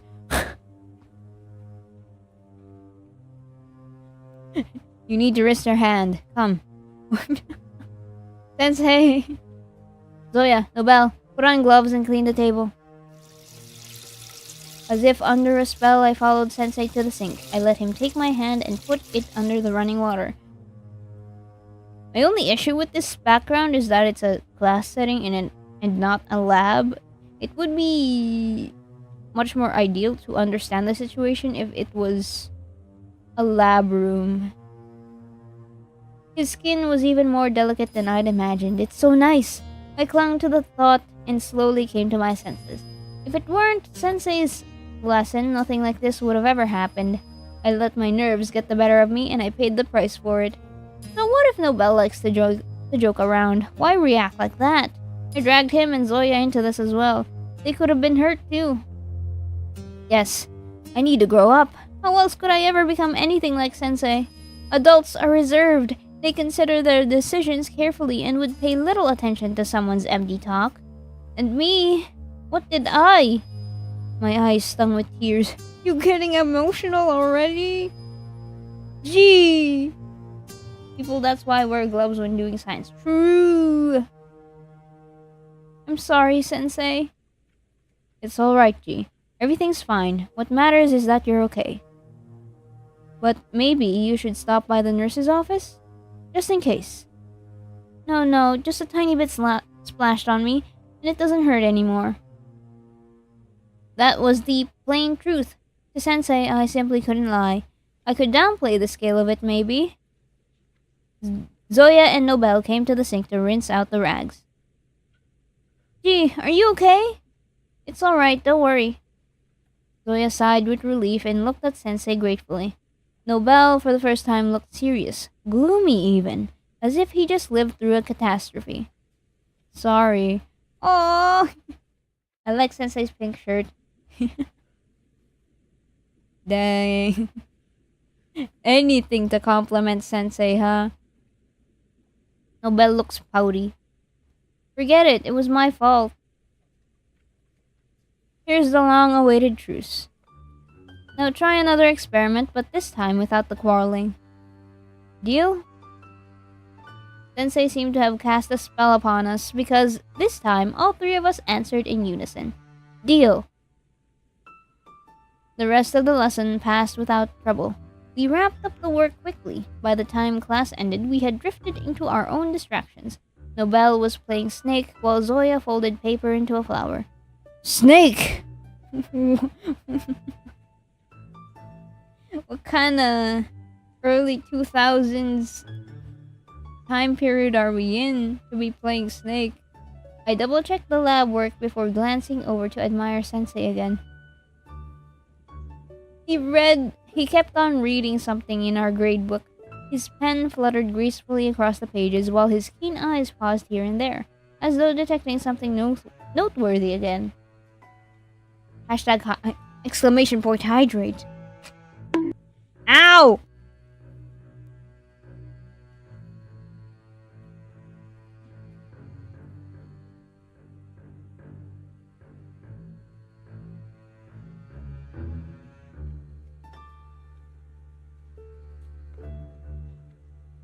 Okay, there. I hydrated. Forgot to hydrate BRB. Ouch! Ow! Why am I getting bonked? Oh my god. I noticed Sensei always checked the gradebook several times, writing down the homework in a separate column so students could always double check and never forget. He was also analyzing our grades in other subjects, keeping track of our performance, ready to help us if needed. Is he our homeroom teacher? Oliver better. True. We were incredibly lucky to have Sensei as our homeroom teacher. Okay, that answered my question. Insanely lucky. I sighed. What kind of alarm is that? That sounds like a fire alarm.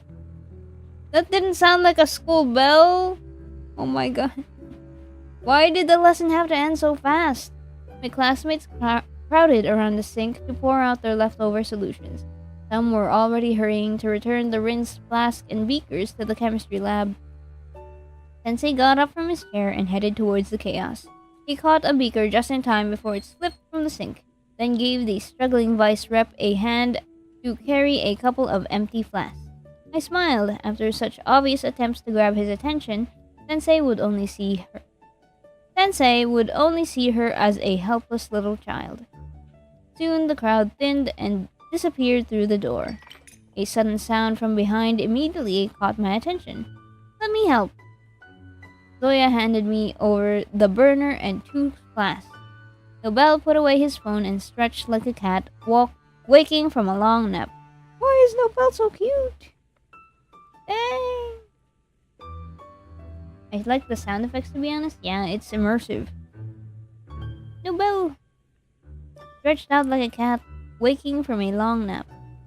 Then I'll take these beauties. The boy lifted a big beaker and 2 measuring cups containing a dangerous liquid. Just be careful, alright? Careful is my middle name. He can't be trusted. Guys, he can't be trusted. I don't trust this guy. He may be cute, but he cannot be trusted. Not with dangerous chemicals. I shook my head. He never learns. We finally finished washing up and handing over all the equipment. Nobel rushed to the back seat. He looked like a hamster that has fully found his... He looked like a hamster that has finally found a way out of the cage. Why are all of his descriptions like really cute? Like a cat stretching, a hamster finding freedom. Like what? Zoya and I took our time. No point in hurrying when there are tons of boring lessons ahead. Besides, we still need to hand in our notebooks with lab work. While Nobel was struggling with his heavy backpack, which got stuck in the aisle again, Zoya and I took our notebooks and headed over to Sensei. The classroom was empty, only a few students who were hurriedly finishing formulas and others who had just started to wash their equipment. As we came closer, I caught my breath. A flutter of butterflies burst inside of me, and my body felt light and airy, like a cloud. Quietly, as if afraid to wake a sleeping baby, I put away my notebook and stepped aside for Zoya. That's it. Time to leave. Leave! Yet one comforting thought lingered. I'd finally be able to give him the bouquet after school. I could barely force myself to look away from Sensei and turn around. Zoya, G, stay for a couple of minutes. I'd like to have a word with you. My chest tightened. Could it be that Sensei has read my thoughts? Had he somehow found out that Zoya and I went to the flower shop?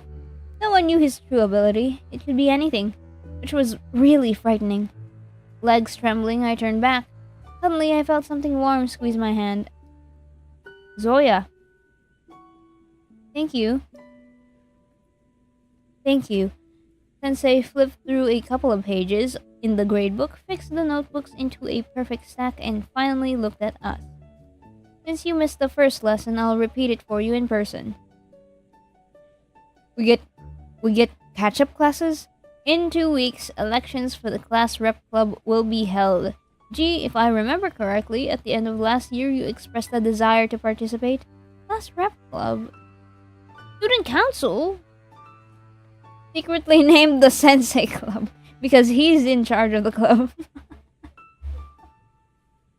Each class selects a representative and a vice representative.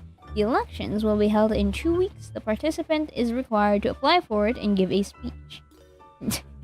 Sensei, we're going to join Sensei Club. Relief rushed through me, replaced by anticipation. Right, the elections. The class rep club was the student council. From each class, a rep and a vice rep were chosen.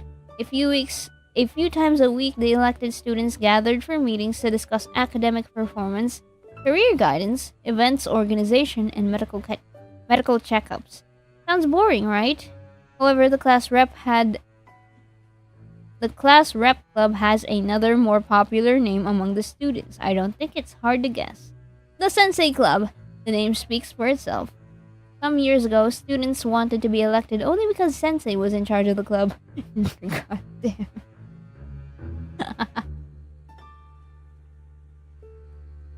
One can easily imagine the chaos which ensued because of such people.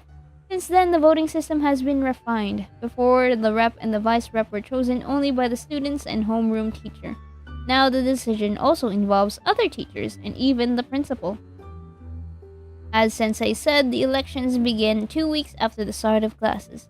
This is my graduation year, so I wanted to use every opportunity to stay close to Sensei. Fortunately for me, the smart and resourceful class rep left the island for some reason at the end of the last year. For some reason at the end of last school year. Why? You're an anomaly, right? Which left only one rival in my class, the former vice rep. She won't give up her place easily. I'll have to put a lot of effort into winning. Yes, I really wanted to participate. Thank you for reminding me, Sensei. Zoya, you requested extra English assignments. Here they are. Thank you very much. Wow, she really has decided to take her studies seriously. At the end of last year, when Zoya told me she wanted to enter a prestigious design university, I didn't believe her. She was never passionate about studying. She was more into paper crafts and sewing. But now I couldn't help but admire the perseverance with which she pursued her dream. Humanities had always been harder for her. I shot Zoya a glance. When I told her I wanted to run for class rep, I couldn't bring myself to ask her for help. It was mainly because Zoya was already part of the sewing club, and the class rep club members weren't allowed to be in 2 clubs at once. Fair enough, burnout, especially for anomalies, is quite dangerous. Interesting lore. Wild. I'm reading chat right now. He reminds me of one of the characters in Cardcaptor Sakura. I never actually watched that show yet, but there was one character with like light hair like his. I don't remember his name, but he was part of a implied BL ship in Cardcaptor Sakura. He reminds me a lot about him. He had glasses. I don't remember his name. But yeah. Burnout for anomalies is quite dangerous. To win, I need to find someone to be a vice rep, even though they might not become one. Zoya decided to focus on her studies, so I definitely shouldn't ask her for help. How do I find a candidate? Nobel! Nobel! Ask for Nobel! I'll think about it later. For now, I just need to keep my spirits up. Well, I won't keep you any longer. Have a good day. Sensei's smile didn't fade, even when a loud crash echoed from the back of the classroom. Nobel... Both of them! The light from their eyes left, and they said, Nobel, looks like your friend needs a little help. Sensei looked calmly at Nobel, who was sprawled on the floor, crushed by the immense weight of his backpack. I almost burst out laughing. We'll definitely help him, Sensei. Zoya was already rushing to her brother. Her face was stern, as if she was a strict parent about to scold their naughty child for breaking an expensive vase. No way. Right. Cafeteria! Oh my god. Giant backpack. Ah!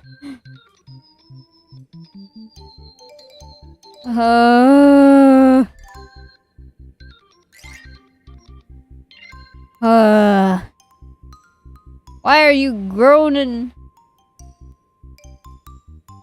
So much pain. So, young man, will it be chicken with rice or fish? Can I get half and half? And coconut milk, please. Zoya, will you really buy all of this for him? I took the money out of his backpack.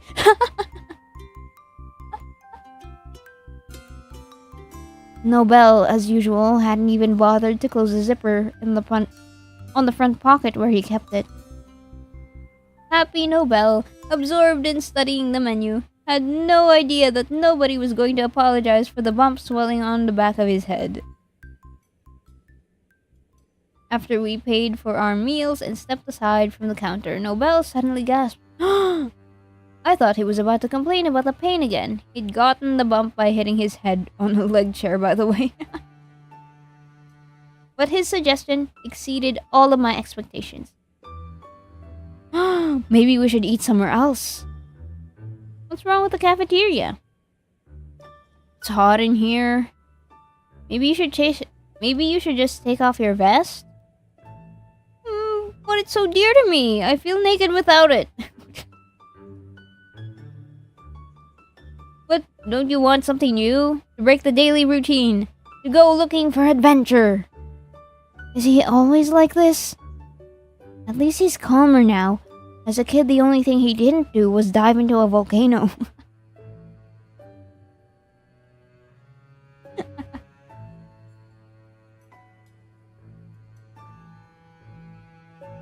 Hey, I can hear you. Stop whispering. Oh, come on. It's just a suggestion. I'm not dragging you there. You won't have lunch in a volcano, I promise. His expression suddenly changed. What is it? Oh. My eyes flicked over the former vice rep, who was still glaring at us from across the cafeteria. I see. Nobel was right about one thing. We really did need to break out of our daily routine. Zoya followed my gaze and nodded in understanding. Do you mind eating somewhere else? If you're happy to, then so am I. That's the spirit. Where are we going? Rooftop or the school courtyard? The schoolyard. Where do we want to eat? I don't think going to the rooftop would be ideal for Nobel, who is carrying his backpack right now. Let's go to the schoolyard. Right away, I remembered the beautiful sakura tree, casting shadows with its baby pink petals. There's sakura trees in your island? Oh my gosh. The gentle breeze, the scent of wildflowers, the grass always lifted my spirits. Yes, having lunch outside was a great idea. Wanna go hang out in the yard? Hell yeah. Let's go. Zoya smiled dreamily, maybe recalling how I had once treated her to lunch under the sakura. As we neared the tree, I couldn't tear my eyes away from it. So pretty. The tall, slender sakura spread its blossoming branches as if inviting us to come closer. A playful breeze blew the waning petals to the ground. Whoa, and we were sitting in class instead of sleeping here? Nobel plopped himself down, turning his face up towards the baby pink leaves falling from the trees.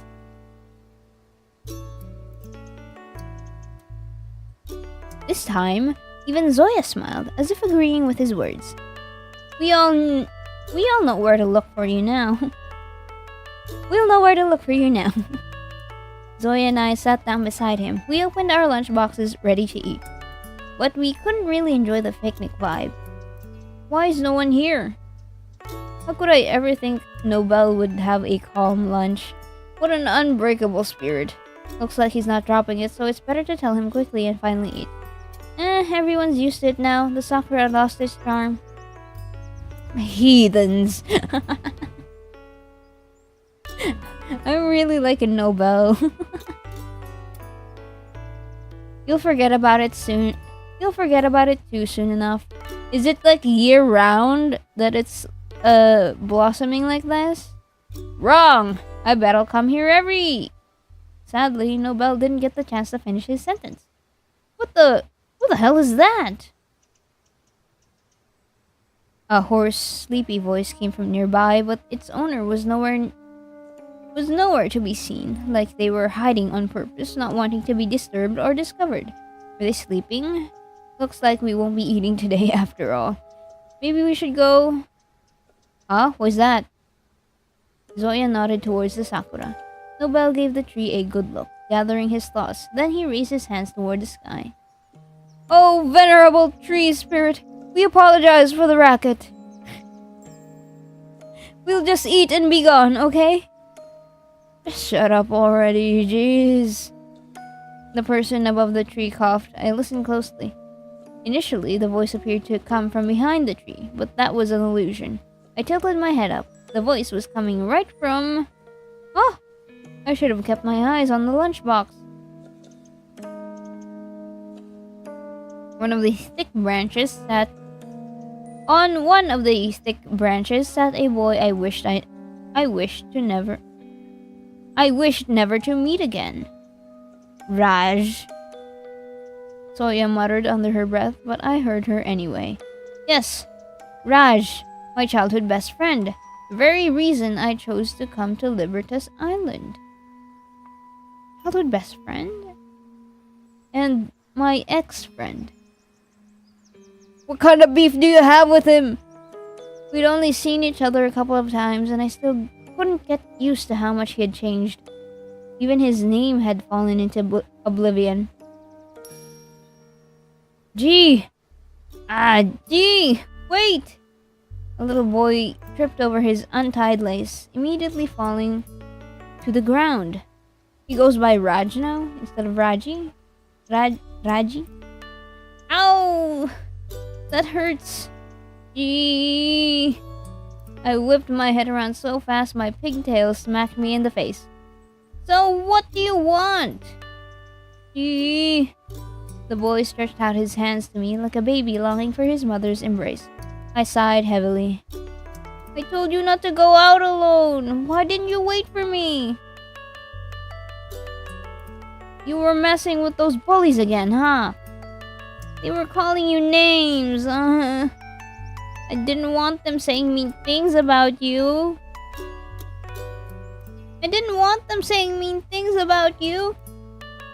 Raji covered his face with his hand and burst into tears.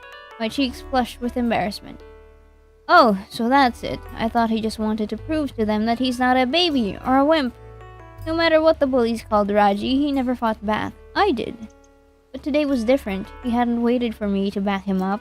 He jumped straight into a fight, coming back covered in bruises, with a missing tooth. No! Luckily, I heard the shouting and rushed to help. I didn't even want to think what would have happened if all of this hadn't taken place near my house. I crouched next to him.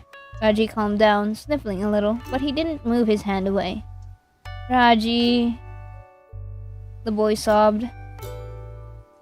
I'm sorry, G. I'm terrible, aren't I?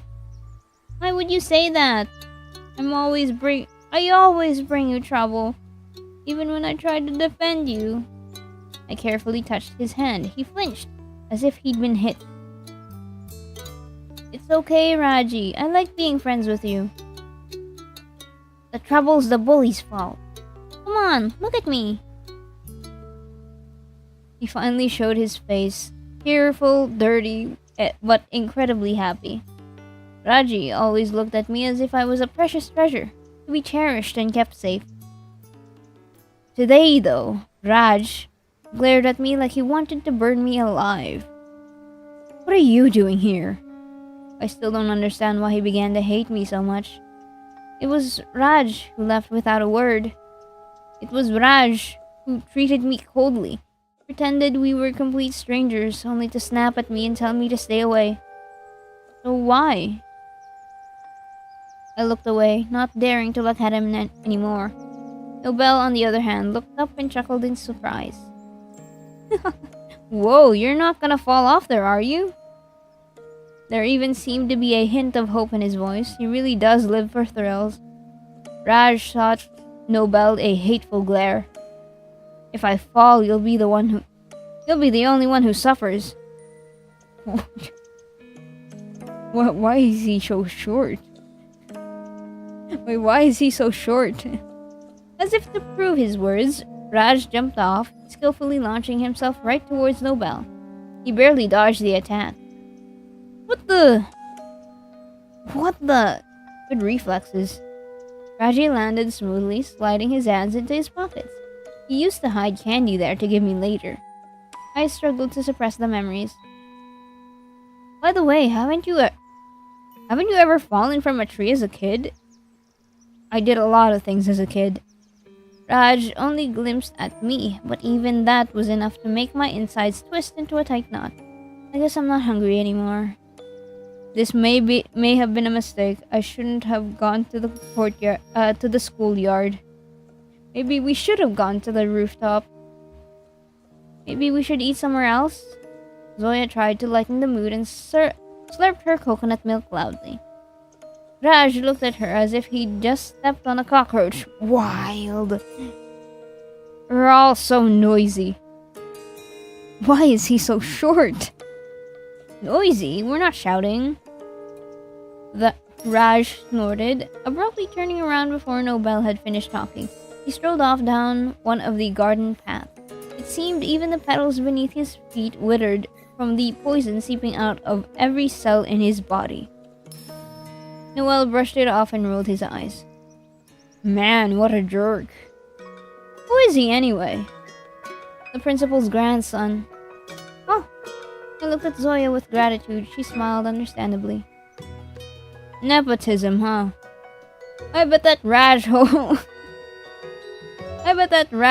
skips class, smokes harsh, filterless cigarettes, and smashes windows at night. Rajhole? Did you really just say that? Nobel lifted his chin proudly. A smug look was plastered across his face, as if to say, look how smart I am. Come on, praise me. I forced myself to keep a straight face. Zoya even more so. She seemed so used to Nobel's jokes that nothing could surprise or amuse her anymore. Traitors. Rajhole. I'll say that when I'm angry. And that only works if you're talking to someone named Raj. Or Raji. Hello, Silent Salt. Welcome in. It is what it is. You're one to complain. Noel puffed out his cheeks but quickly snapped back to his cheerful self. So what's the deal with that Rajhole? Looks like he's still hoping to make an impression.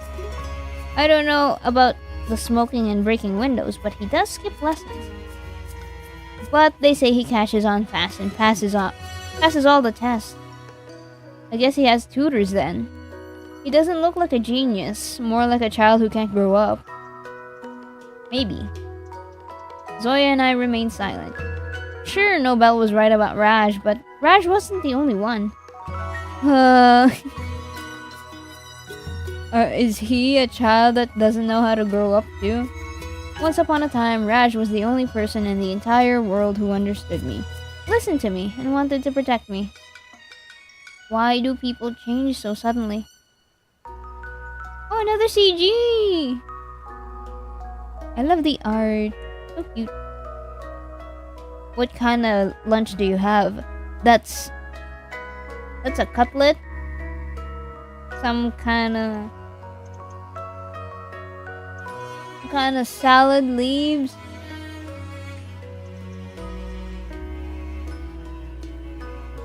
Corn? A lemon slice? Blueberries? I think that's dragon fruit. More fruit. More fruit.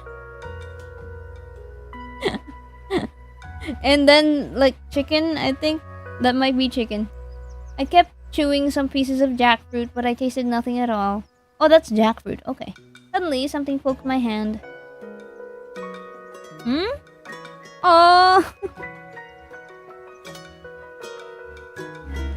I have many names that have the first name Raj. Hey, yo! You finally have an insult. Wow. My god. Really loud motorcycles outside. Both of them offered something to cheer her up. Aww. You like coconut milk? Just as I reached for the milk Nobel was handing me, Zoya slid closer and casually opened some chocolate. You want some?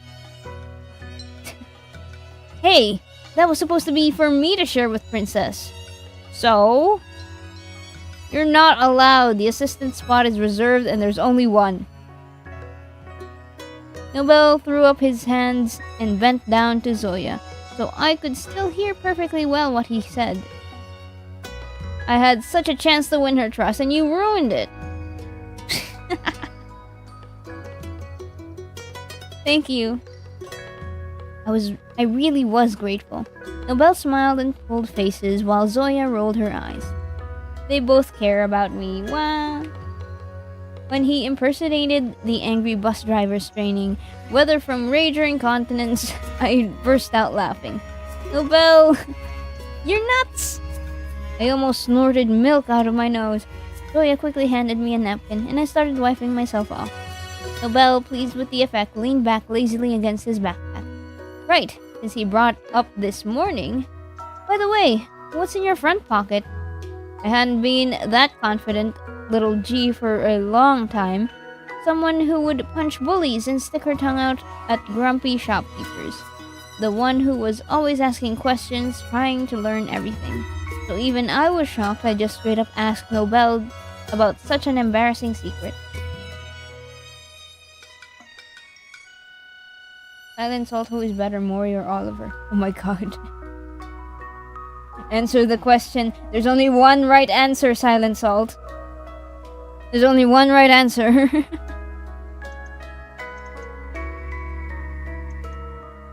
I felt lost. Nobel was too. It was the first time he'd actually shut up for like 2 seconds. Yes, Nobel.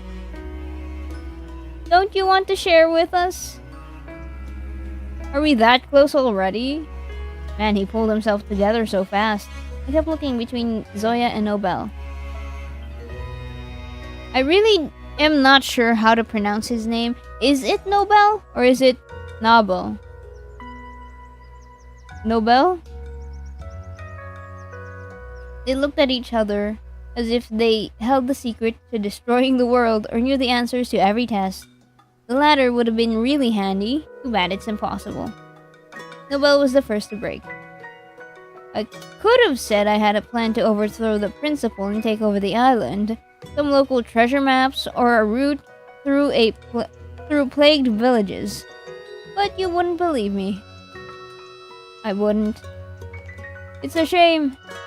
When Nobel reached into his pocket, Zoya gave him a suspicious look, raising her eyebrows. A moment later, he pulled out a folded sheet of paper. He smirked. Are there really maps in there? A plan? I didn't believe him. I can't, right? Hehe. He began slowly unfolding the paper. So slowly, I changed my mind several times about what it might be. By the time I decided it was probably something inappropriate, I saw something strange. Some strange ornate symbols. Nobel, I think. Nobel got no bells.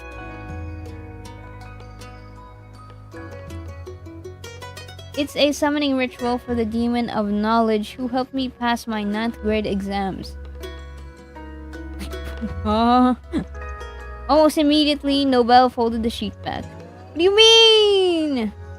A summoning ritual for the demon of knowledge? Okay, that's enough, or else you might memorize it and become A+ students. Zoya gave her brother an indescribable glance. Do you understand what's written in there? Of course, or else the spell wouldn't have worked.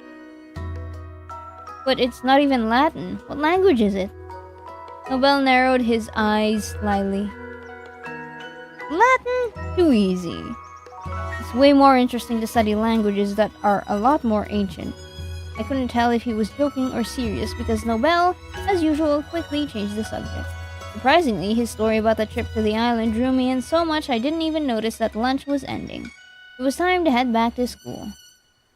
Thank you. Was it fun? Absolutely. Great then. No matter what, G, you can count on me. Thanks to the twins, I managed to calm down and head to class almost as confident as I was before. Wow!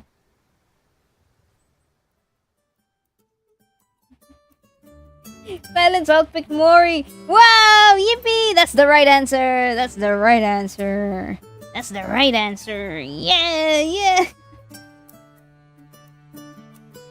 During the rest of the school day, Nobel managed to chat with half of the class, borrow Zoya's phone to play Snake, and even learn about the school's swimming club. He didn't waste his time, that's for sure. I was doing my best to pay attention in class. If I want to become a class rep, I need to start improving my grades now. The problem was my concentration didn't last long. Within 5 minutes, I'd be doodling in my notebook or gazing aimlessly outside. Zoya, on the other hand, listened carefully to the teachers, as if she'd built a barrier blocking out all background noise. When the final bell rang, again, I feel like that sounds like an egg timer rather than a school bell. When the final bell rang, Zoya handed me her notebook. Don't forget to copy down the note. Okay, I can't read anymore. No, that's the wrong answer. Both of you guys. No, it's the right answer. It's the right answer. The right answer is Mori. Come on, guys. Come on. Don't forget to copy down the homework, future class rep. Right, keep forgetting mine. Thanks a lot, Zoya. You're heading to sewing club now, right? Zoya nodded hesitantly. Want me to come with you? No need, I've got this. I'll tell you everything in the evening. Don't worry. Promise? Everything? Of course. Oh, right, we're about to give flowers to Sensei. Zoya calmed down only once Pinky promised. When we left the classroom, Nobel had already vanished. Surprisingly, I didn't hear his noisy backpack. Okay, focus. I need to fetch the chrysanthemums from the library and find Sensei. Okay, where could he be? Should I wait for him at the school entrance, or try my luck at the teacher's room? Or maybe Sensei's still packing up in the chemistry room? Ah! I'm so sorry. The principal?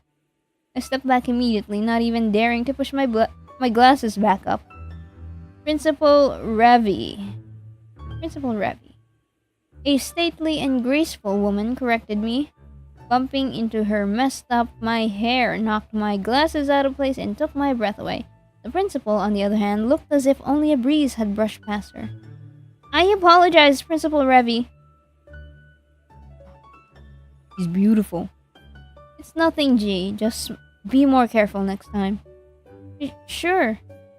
The principal inspired awe and admiration in everyone she met. No wonder she was the one who started the anomalies research project. Everything about her exuded power and grace. The steady, clear gaze, the gentle, inviting smile, the lifted chin, and most of all, the beautiful, delicate fingers holding her square glasses. When I first came to school and I didn't see a single teacher or student wearing glasses, I started to panic. What if they mocked me?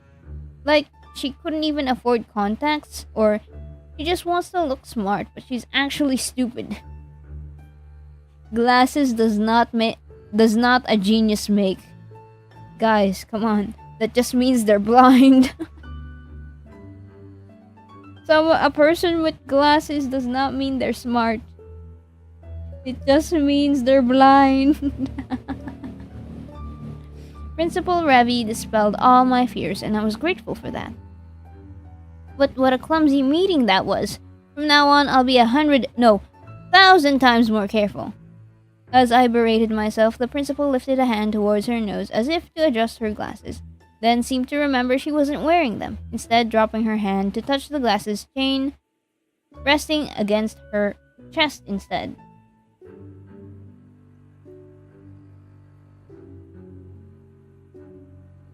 No, it might also mean their eyes are blurry. Yeah, that's basically blind. You know how people just call other people who have blurry vision, just call them blind? Visually impaired. That's the word. That's the word for it. But as a person with some level of visual impairment, I call myself blind sometimes.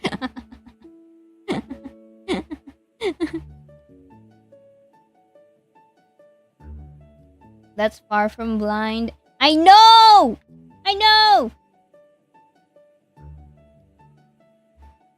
there's a spectrum to it.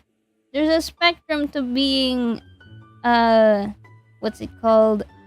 Be able to see. Mori is blind confirmed true and real. I can't see you guys. I can't even read the text. I have to run a text to speech in my earphones.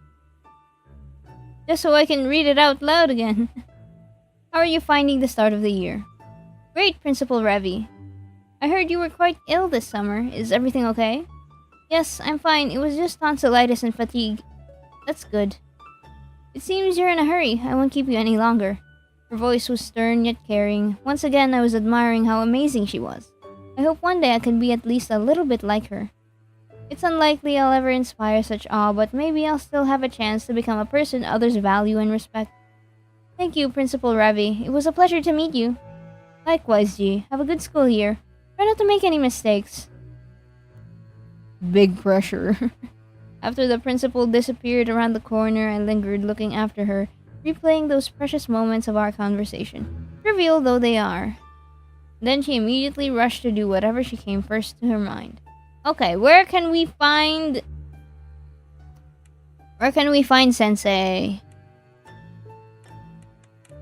Let me save.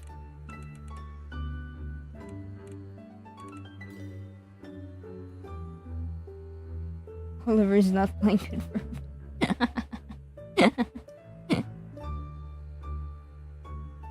Okay, now go to Sensei's house. That's why. Let's check out the teacher's room. Hello, A4. Hi. Maybe let's go to the teacher's room. Let's find him there. First, I should check the teacher's room. Even if Sensei isn't there, I can ask the teachers where to find him. There was no time to waste, so I headed to the room without hesitation. However, as soon as I got there, I began to have second thoughts. What if it's locked? Or maybe that nasty math teacher who pestered me today is in there. What if Sensei isn't there? And no one knows where he is? And how will I explain the flowers? Why did I bring them to school? No, walking there with a bouquet seems far too suspicious. It'd be better. Why haven't you said anything yet? You're only making it worse. Shh. Oh. Speak of the devil. Wait a second. Shush? Is that the prince himself? Model student, athlete, and a hero who helps everyone out? I instinctively pressed my ear to the door. We had pardoned your tutoring over the summer, but giving lessons on the very first day of school. Unbelievable. Do our words mean nothing? Are you defying the principal? Is this about proving yourself? Are you doing it for the money? I can't understand how such a diligent student like yourself could fall back to such old habits. Explain yourself. What do you mean? I shook my head. How could he explain when you won't even let him speak? Teacher, history, I think? Please just admit it. Neither you nor your student will be in trouble. Maybe just a minor penalty. Full-on interrogation. I wonder if Shu really decided to tutor again. If so, I should raise my grades. Is tutoring other students illegal? Right, if I save him from those furious teachers now, he'll surely help me later. Shh would definitely return the favor. Why is their name Shh? Rumor has it, once his bag tore, and some boy gave him his own. Later, Shh brought him a whole bundle of new ones. The prince spoke, but his voice was so calm and quiet I couldn't make it out. The math teacher's words, however, I caught immediately. Looks like we'll have to go to the principal. If they leave the room, my chance is gone. There's no time left to hesitate. Hello? As I entered the room, the three teachers, one unfamiliar, and Shh, all looked at me. The room was silent apart from a fan gently whirring. My palms were sweaty and I had to fight the urge to wipe them on my skirt. I felt everyone's eyes staring at me, making me nervous. No turning back now, I had to act. I can't keep doing this, Shh. What? Is that really his name?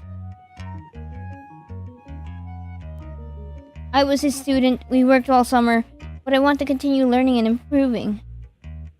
Is very good at explaining. Thanks to him, I finally understood what I couldn't last year, and now I'm less worried about finals. Is that actually his name, or is this a bug? Hold on, let me check. What's happening? It is! SHHH! That's his name!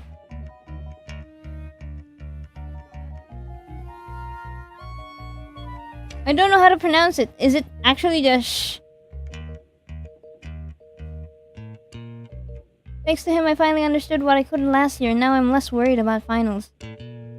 I couldn't think of what else to say, so I looked at Sh for inspiration. His eyes were fixed on me, as if he was carefully assessing me. Which is why I turned to him for help. I have to work hard this year because I want to become a class rep. Please forgive us. I know it's wrong, but we try not to overwork and always keep things balanced. Besides, we only studied on weekends. The rumors about tutoring during weekdays are just that, rumors. Would he really have time for that? You're well aware of how hardworking and occupied is. It's kind of crazy, yeah. I went to look at the Steam page to confirm his name, and it is Sh. And it is Sh. I didn't notice any progress in your understanding of logarithms today. That's because so far we only focused on English. The math teacher scoffed, but to my relief, said nothing more. Looks like I managed to diffuse the tension a bit. Thank God, my knees were already starting to shake. Who's the bouquet for? Unlike the grumpy, nitpicking math teacher, the history teacher was nice and sweet, though far too nosy. How could I forget about the bouquet? I should have left it outside the door. Too late now. A sour taste rose in my mouth, but I pushed myself to say what had to be said. I bought it as an apology. Oh. To back up my words, I put the bouquet on the desk. The math teacher immediately studied it closely. Judging by her softened gaze, she liked the chrysanthemums. No, we didn't get to give it to Sensei! Oh no. Honestly, it's just weekends. Please don't forbid it. We'll be careful. Surely Sh has earned your trust, after all. He's been on Libertas the longest. If the rumors are true, Sh was one of the very first to join the project. Considering how the teachers all fell silent, I guess the gossip must be true. Okay, you may leave. But I'll still report everything to the principal. I wonder now, what if we didn't go to the teacher's room? Wait. Well, after this run, maybe. Of course, that's the right thing to do. Apparently, Sh wasn't all concerned that the principal might hear about his rule breaking. He looked so serene, cheerful, even as if he was just out for a stroll or out in the meadow to catch butterflies. Don't worry, I believe the principal will be understanding. The third teacher nodded apathetically and seemed as though she couldn't care less. Once we left the teacher's room, my legs went to jelly beneath me. I nearly fell, but Sh caught me and helped me over to the windowsill. Thank you. No, thank you. You put on quite a show. It's been ages since I saw something like that. The math teacher smiling like that? Amazing. Who would have thought she liked flowers so much? I was glad Sh didn't pry about who the flowers were actually intended for. I didn't expect anything like that from myself either. No. What's your baby name? Shh.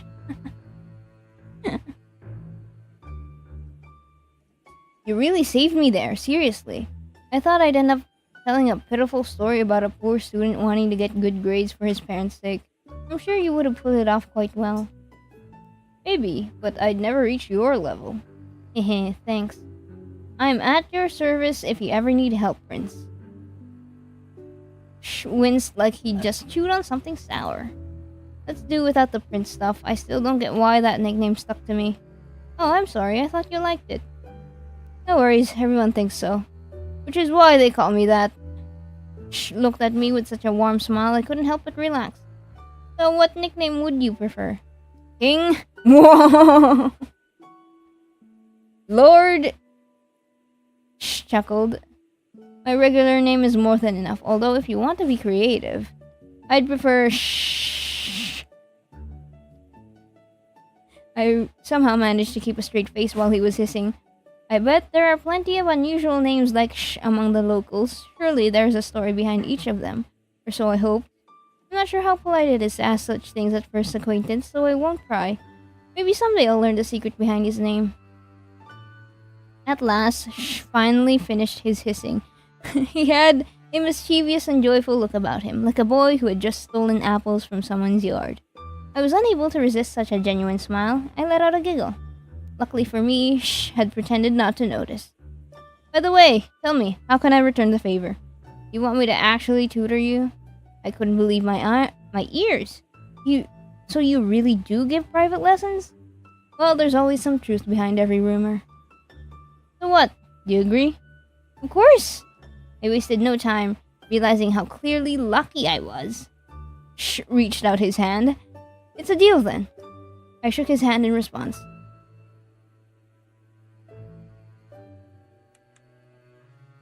His hand felt surprisingly soft and warm. How were islanders so warm-blooded? Shh said goodbye and went on his way, leaving me in the hallway. Only then did I have a chance to think over what had happened. I gave up on Sensei, choosing to protect someone I barely knew instead of taking the opportunity to confess my feelings. But Shh, a former class rep, is a former class rep. If I study with him, I might learn some election tips. Yes, it was definitely worth it. I looked away from the window and realized there was a girl right beside me. She looked at me with pure anger as though I'd committed some awful crime. I felt a chill run through me. Of course, I had to bump into one of the school's nastiest people. Even the former vice rep was a little angel when compared to Shaina. Her nasty temper and bitterness were the talk of the whole school. Shaina was repeatedly scolded and punished, but she never changed. She would sabotage anyone who crossed her. She could do this for any reason at all. Something trivial like standing ahead of her in a queue, or something serious like criticizing her looks. I didn't understand how the former vice managed to get along with her. The relation often caused fights with our class rep. I'm gonna go dip now, busy with stuff. Alright, Elle. Thanks for hanging out. I wonder, what if I went to chemistry class then? Hold on. I'm curious now. Hold on, let me save here. And then reload. Load back here. Yes, okay. What if we rush into chemistry class?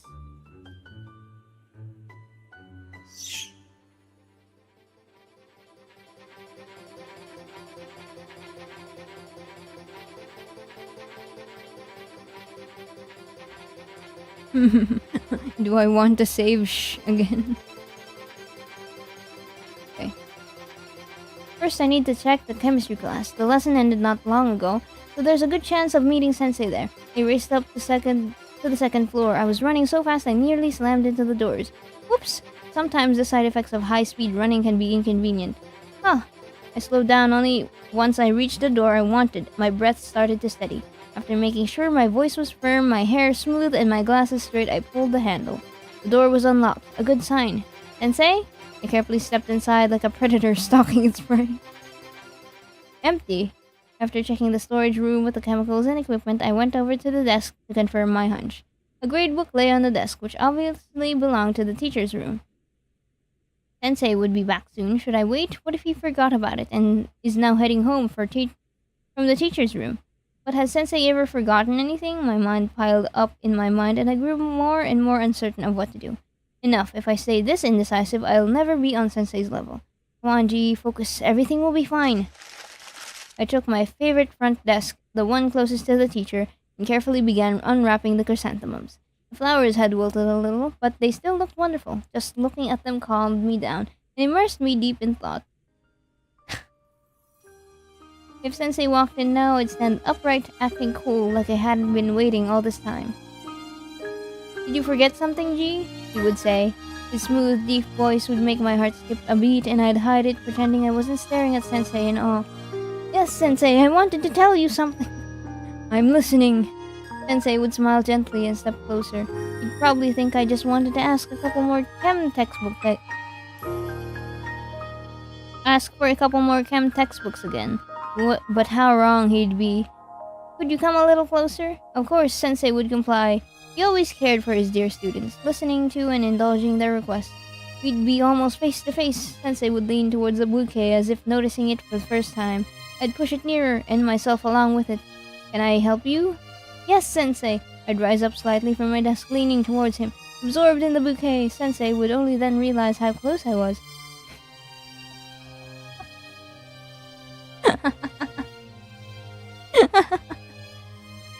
Damn, did I say that out loud? Really? Huh? That was quite the performance. No, I don't want that!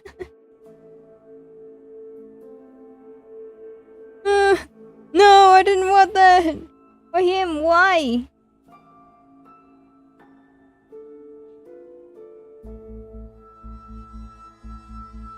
How much had he heard? As if sensing he had me cornered, Raji smirked.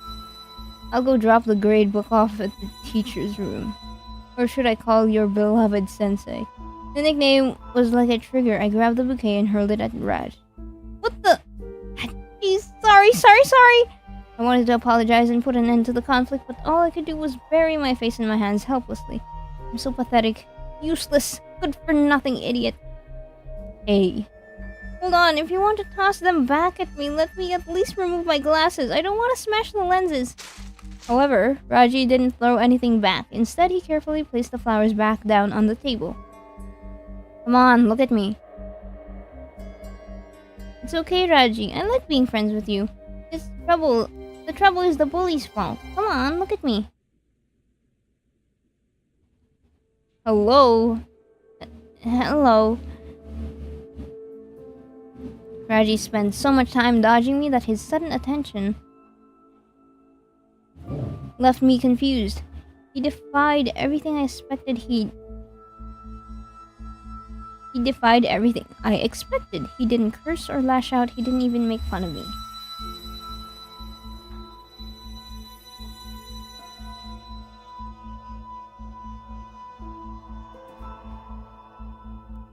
He looked at me for a long time as if trying to memorize my face, and then let out a short scoff. I saw Sensei leaving through the gate. Hurry, and you might catch him. Lucky for you, the bouquet's still intact. With that, Raj stepped back and turned to leave. Wait! Without thinking, I grabbed his overalls. What am I even doing? Raj flinched and gave me a startled look. What do you need? I kept thinking I should beg him to keep it secret. Try to appease him. He apologized for the 1,000th time. Instead, I finally asked the question that had been haunting me. Why do you hate me so much? Raj froze. I, on the other hand, regained my composure and took a step closer, cornering him. Whoa!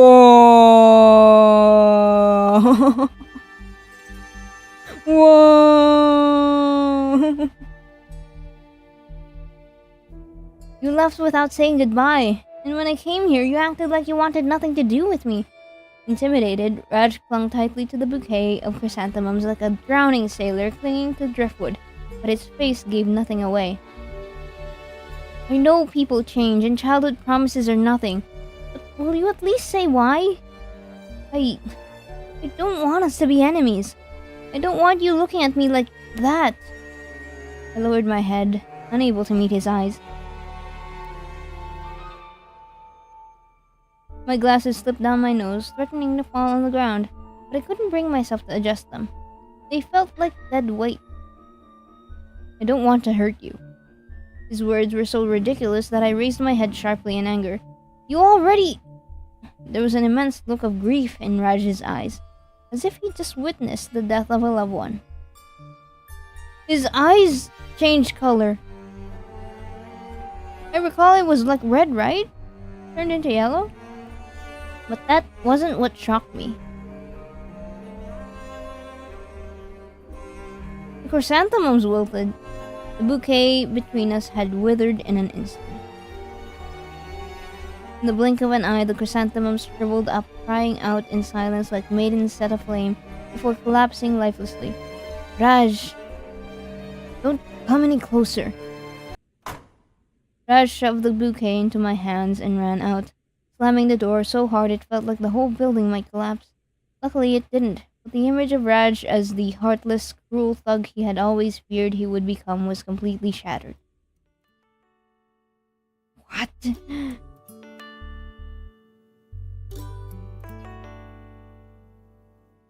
Does he have... Is his anomaly, is his ability like soul siphoning or something? Can he kill? No way. Why does he... Why do you have a plushie of Sensei? Hold on, let me save again. Go back. Ah! Sorry, I was playing with a clip and hurt myself. Hurt myself. I'm sorry, guys. Okay, let me load back here. No. Quick load. Load here. Yes. I wonder, will we meet like some of the other ones as well? Just as I couldn't understand why the administration hadn't kicked Shaina out yet, how far would Principal Ravi's patience have to stretch before she expelled a person with abilities? Look at me when I'm talking to you, hey. Who screams like that when they hurt themselves?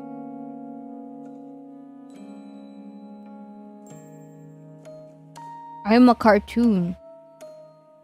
I'm a cartoon. I don't know why you expected anything else. I am a cartoon.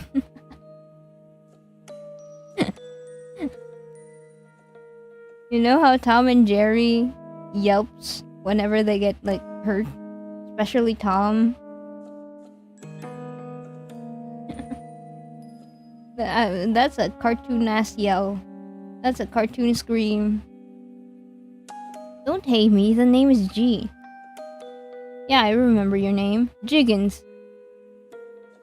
Shayna started moving closer, like how a snake would, as it slithers towards its prey. Helping out was nice, but don't you dare go near him again, got it? What? Why is that? Shayna came even closer. It took all my willpower to stay put. He's already studying with me, and he doesn't need more students. Isn't it enough that is in her class? Now she wants to keep anyone else from getting close to him? It took all my effort to keep my anger under control. The place is taken. But he was... Doesn't matter what Sh said, he's just polite and knows he needs to repay you somehow. So I'm here to take the burden off him. What if I refuse your offer? It's not an offer. Shayna came right up to me, grabbing my t-shirt, but I stood my ground, staring straight into her eyes. She smirked, squeezing the fabric of my t-shirt like she was squeezing a lemon. But that wasn't what scared me. Within a heartbeat, her eyes had turned golden. Suddenly, I felt very uneasy. There were many rumors about her ability, and I wasn't ready to have her test them on me. So, a sign of the ability working is having your eyes go golden? I crossed my fingers behind my back. Okay, Shayna, I'll try. Shayna narrowed her eyes and shot me a piercing look. I held her gaze, and she finally released my t-shirt. I'll believe you for now. But if I see you near him, don't say I didn't warn you. I resist the urge to chuckle like I'd actually listen to the insolent girl. No way. Tom screams like that because it hurts a lot. Yeah, I hurt myself. So I screamed. Why? I'm fidgeting with a clip right now. And it can pinch me. And unfortunately, it pinched me badly, so it hurt. and I screamed. Have a good evening. China gave me a strange look before disappearing down the hallway. Only then did I notice my legs trembling. I tried hugging my knees to calm down. He won't do anything to you, G. Joy is always with you, and you know how to stand up for yourself. If anything happens, I'll use my ability and run. If I do as she says, China will surely take control of me. I can't let that happen. Whatever awaits me, I'll never listen to her, never. Okay. Do we want that? Or do we want... Sure, yeah, sure. Do we want to check out the other places? I wonder. Go to Sensei's house. Wait by the school entrance. Are you playing with it in the first place? I wanted something to fidget with. It's on my desk. I'm fidgeting with it. I'm not really doing anything else much while playing this game. I wanted something to fidget with. Come on! Unfortunately, I'm undiagnosed. I don't know what else to tell you. I just wanted something to fidget with.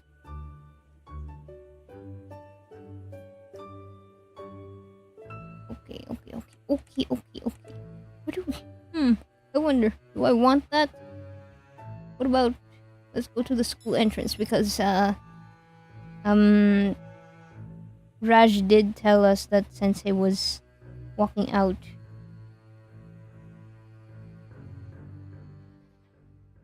Thank goodness I thought of that. Just a second longer and Sensei's white-haired head would have vanished around the corner. However, the teacher moved incredibly fast. Blink and he was gone. At this rate, I'll lose him. I'll catch up to you, Sensei. I said it aloud to give me courage.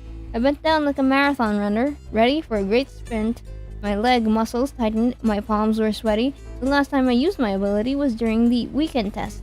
Not much time had passed, but enough to risk using it again.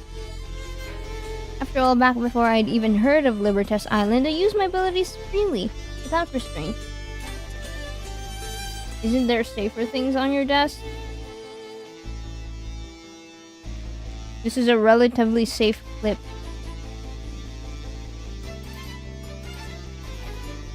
This isn't even like high strength clipping power. Your concern for me is unfounded. Here, the scientists strictly forbid us from overusing our powers, warning that they could cause irreversible damage. Come on, use your abilities. It's not enough to simply want it. You have to pour emotions and worries into it. So vivid that it feels like your future, your whole life even, depends on it. And that's when the ability wakens, washing over you like a rush of adrenaline or dopamine. The charge goes through the skin and your muscles shiver. Your nerves drove in chaos and madness. Your consciousness reins it in. Fortunately, the medical checkups taught me the proper way. Let the ability release only when truly needed. Hold on, Sensei. I'm on my way. So it is when the ability is activated, your eyes glow gold. A long-awaited shiver of goosebumps rushed across my body. My sneakers squeaked so loudly they sounded more like the tires of a race car turning than our ordinary shoes.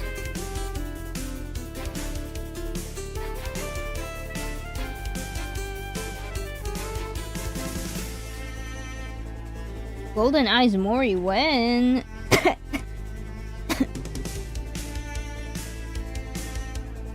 This is all I've got.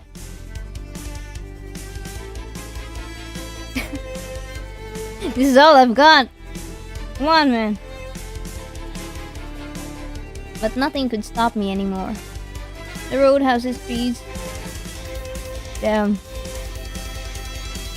Fortunately, at such speed, time itself seems to freeze, letting you avoid any obstacle with ease.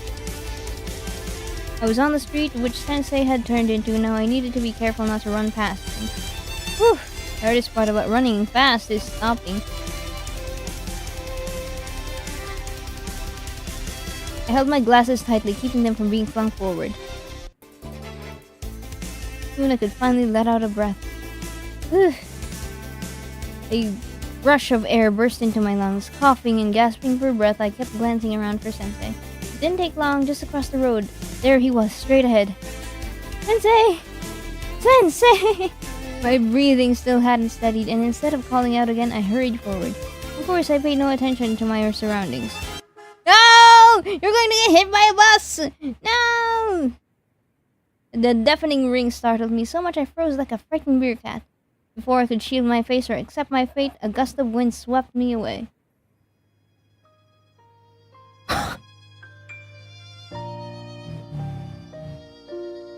No! We've been saved! Gentle, warm hands closed carefully around my waist, so carefully as if I was a delicate vase ready to shatter in an instant, or even a bouquet so fragile its stems might break from a single touch, though it would never happen again. Wild. It can't be late. I shoved my phone into my pocket and forced myself forward, my ribs aching, lungs bursting from lack of air, yet stopping wasn't an option. If it weren't for the door manager, I would have never been late. He decided my arrival had to be documented right then and shoved paperwork at me, not a day later. Once, when I was 5, my mother and I were late for a concert I desperately wanted to attend. They wouldn't let us in until the break. From that day on, I always arrived on time, until today. What a bummer of a day. In my despair, I felt like fleeing to my room, curling up and lying there until the end of time. But then I wouldn't find Raj or make new friends, and I'd be by myself again. Not on this island, not again. Finally, my struggles had paid off. Just one more street across, and then the school was right there. Without looking around, I sprinted forward with all the strength I had left. Out of nowhere, a car suddenly appeared, just like my savior. A strong pair of arms swept me up, spinning me around like a fairy tale princess, being saved by her Prince Charming. Ah, so that's why she caught feelings. This prince was indeed very charming, and this was the second time he'd rescued me. Sensei! Out of sheer amazement and joy, I could barely whisper his name.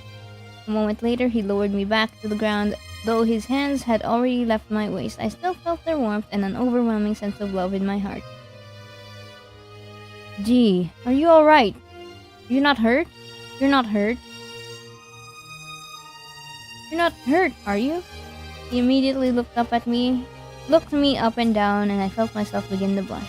I'm fine, Sensei. Thank you for saving me. Oh, gee. Sensei looked at me as though I was a naughty child who kept running away from home.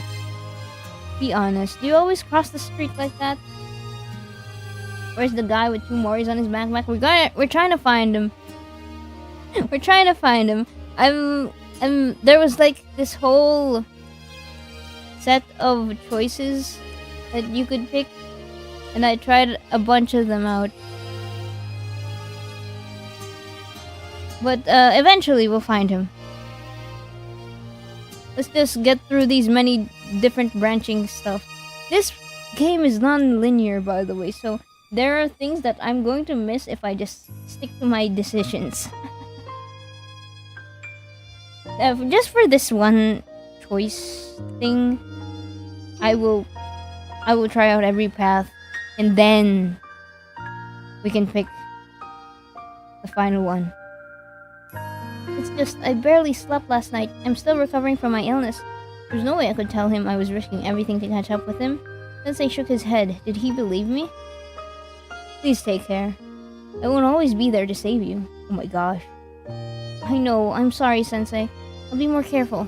Please accept this bouquet as a token of my gratitude. Finally, I'd done what I'd been waiting all day to do. I handed Sensei the bouquet of chrysanthemums. Sensei carefully took the bouquet, looked at me with a surprised look on his face, as if he'd only just noticed them. Gee, you didn't have to. Surely you intended these for someone else? I felt as though the weight had been lifted from me, and I could finally speak from the heart. No, Sensei, to be honest, I wanted to give it to you to show my gratitude. Thank you for looking after us, helping us when times are hard, and for always being there to listen and comfort. I'm glad our school has a teacher like you. No, a person like you. Thank you. Sensei paused for a moment, looking at me and contemplating my words, and then he gently stroked my head. Head pats! goosebumps rippled all over me, and my heart fluttered like a swarm of butterflies. Thank you for your kind words, V. I really appreciate it. Truly. Shall I walk you to the dormitory? I think I'd die of happiness today. Do you really? Why not? I like evening walks. Oh, by the way, I'll teach you to keep your eyes on the road. Despite all my troubles today, this turned out to be the happiest day of my life. It wasn't until I lifted my gaze from Sensei and looked down on the road, I realized we already crossed the street, the very one I was supposed to cross to catch up with Sensei. But if he saved me from the car, shouldn't he have ended up on my side? Or did he use his ability? Something's wrong? I was thinking. I shouldn't ask him. It felt like the teachers followed an unspoken rule to hide their abilities, only revealing them by mistake. If I were to ask Sensei this, it definitely shouldn't be now. Shall we? I savored the silence.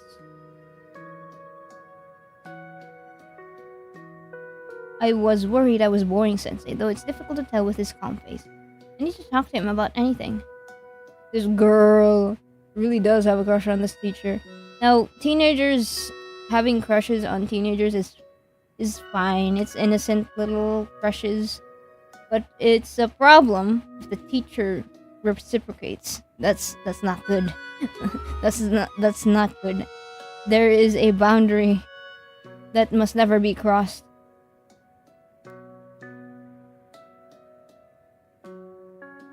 Why did you choose golden shower?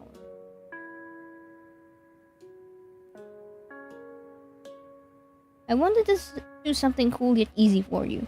In many curricula, I see experiments that are rather primitive for students. Of course, they do introduce you to the basics of reactions, but we already did plenty of those last year. In your final year, labs won't help much with your exam, so I'd rather focus on making them engaging in the first place. I didn't miss a single word Sensei said. How good that he talks to me like I'm an adult. Okay, I'm sorry to do this to you, Sensei, but I'm getting bored. Let's load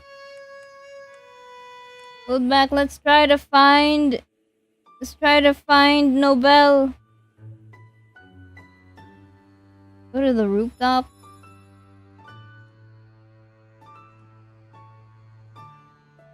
Once when I sat near the sakura tree waiting for Zoya to come back from her sewing club, I noticed him sat up there watching the sun down. Perhaps today would be one of those days. After all, it's the return to school from summer break. He must be working on the academic. Reason enough to want some time alone. 5 p.m. reminder. Oh no!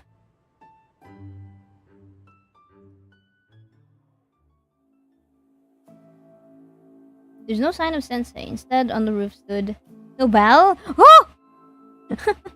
Finally! I was gripped by a fear so intense I could hardly move. Yet, I still mustered the strength to rush over to him. He was stood by a barrier meant to stop careless students from falling off the roof. Oh! Nobel, be careful! Huh? Oh, princess. Oh, princess. Here we meet again, princess. Could it be fate? Here we meet again, princess. Could this be fate? Could it be fate? Nobel turned to face me. He was strangely calm, as if he wasn't standing on the edge between life and death. One wrong move could send him plummeting from the rooftop. Perhaps this wasn't fate like Nobel said, but just some bad luck. Please, just get down from there. You could really fall. My fear for him overwhelmed all my other emotions, making me forget all about my embarrassment. I gotta go buy Slender Mori for me. No. See ya, Ahmed. Okay.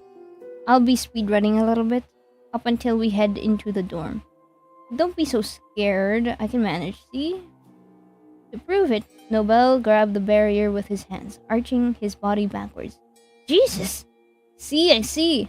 I prayed to every god I knew, begging this clown would stop fooling around and climb back over the barrier. The deafening roar filled my ears as though I was stood beneath a waterfall, my vision blurred. Let me go! Please! Ah, the little princess is finally scared of us. Serve you right. You shouldn't have been waving your fists around. Let her fly. You want to fly, don't you? Oh my god.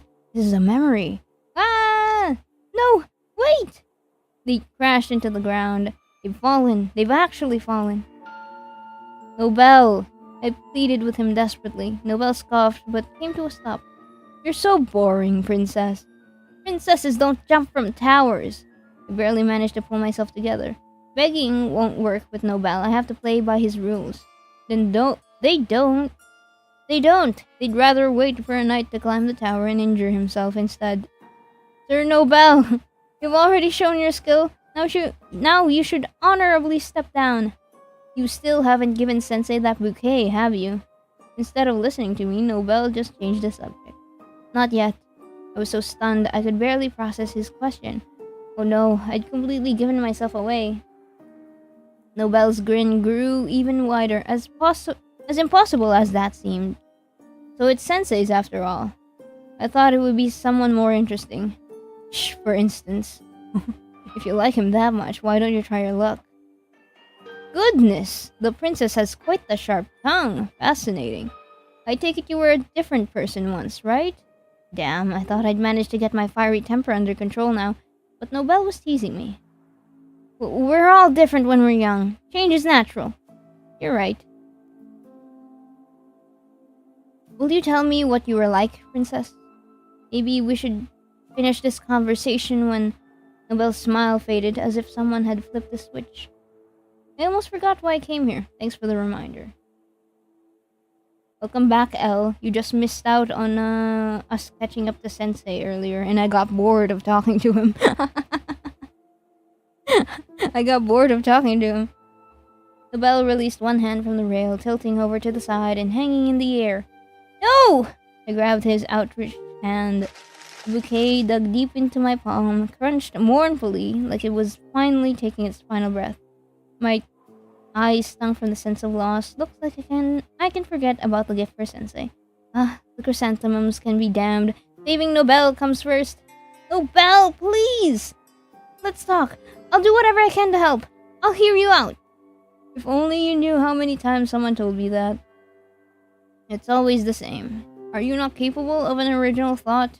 I was stunned by Nobel's words. Original?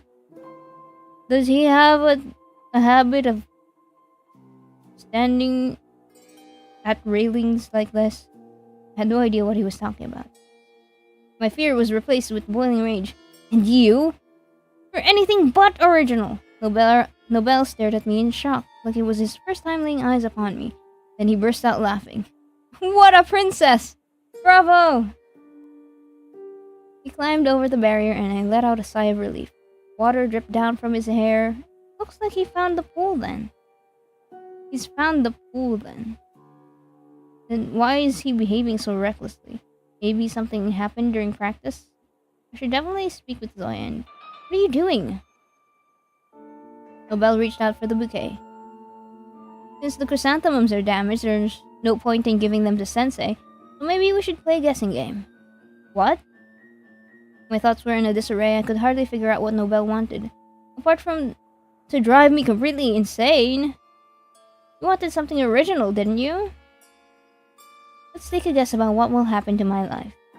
Fate is always unpredictable, right, princess? Nobel said it nonchalantly, like he was just thinking about what to have for breakfast. Words escaped me, just stood there, staring blankly at Nobel, unable to think clearly. Oh, right.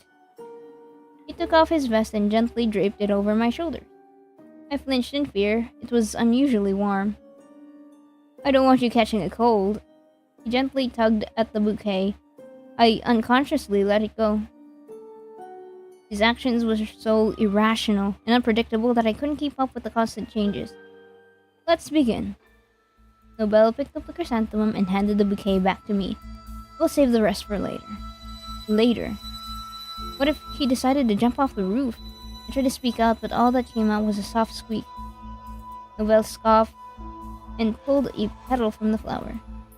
To jump or not to jump? To jump or not to jump? What do you mean? To jump or not to jump? To jump or not to jump? What? The only thing Nobel didn't consider was that chrysanthemums have lots of petals.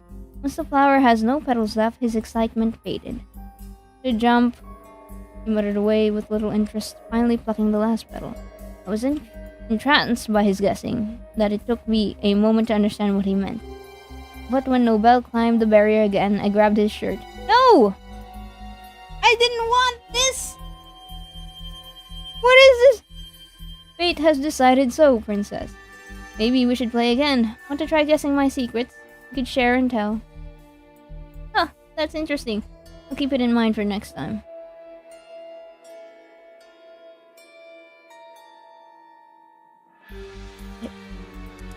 I knew this game would be dark, but I didn't realize we'd be literally jumping into it with Nobel. Nobel swung a leg over the edge of the roof. I hugged him tightly, like an anchor keeping a ship at bay. Nobel gently pulled my hands off him. Sorry, Princess, I can't. I can't resist. You better look away.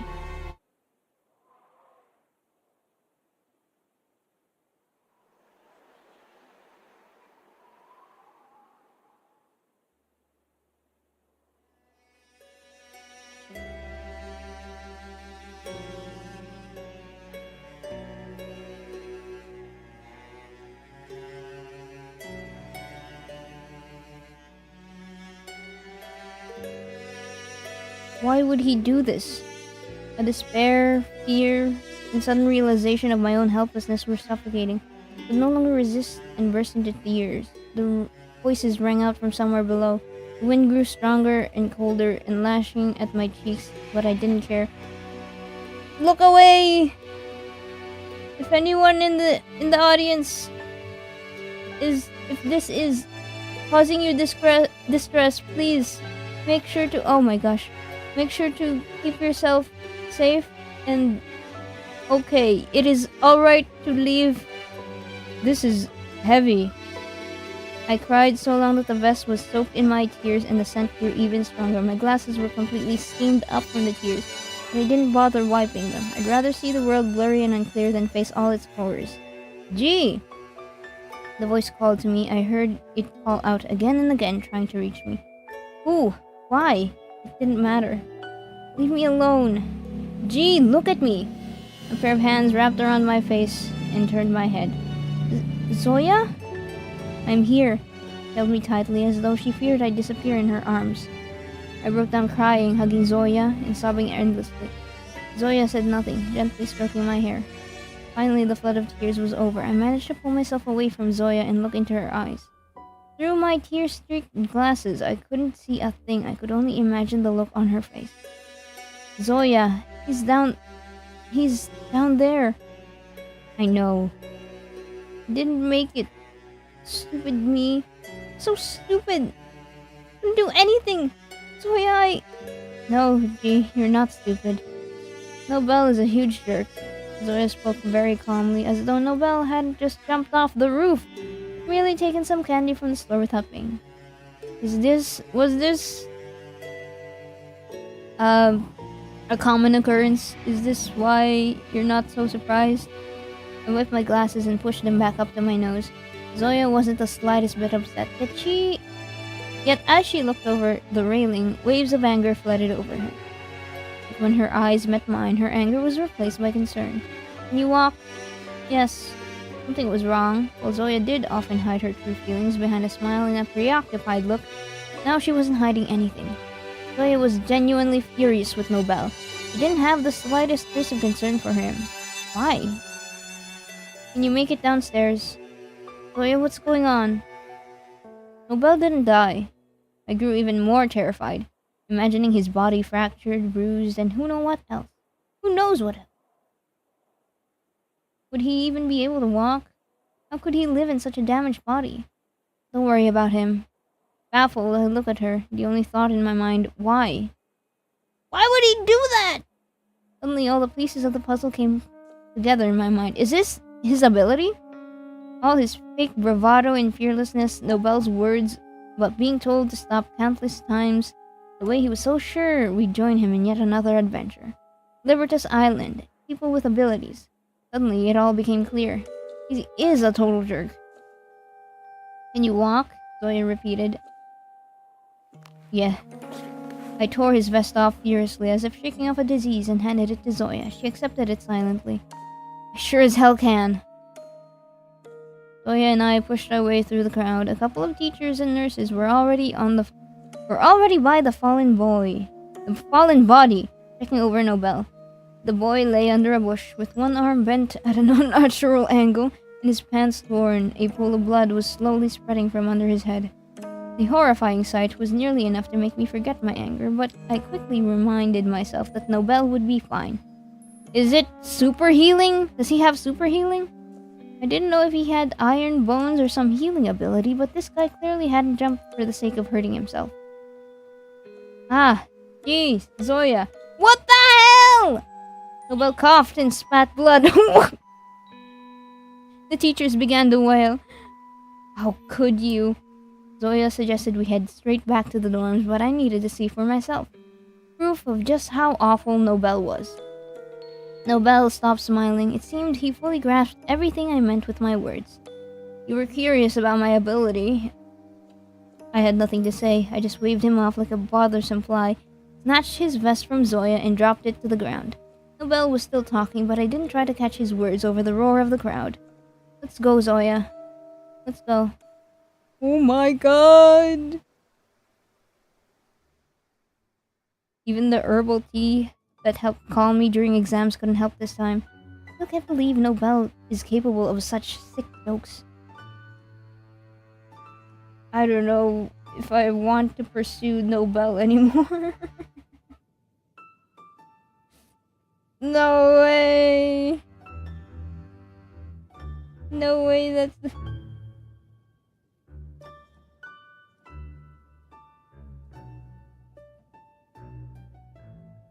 Of course, when you become an anomaly, sometimes what can be considered acceptable is blurred, but not to this extent. Gee. Only then did I realize I was biting down on my lip. Sorry.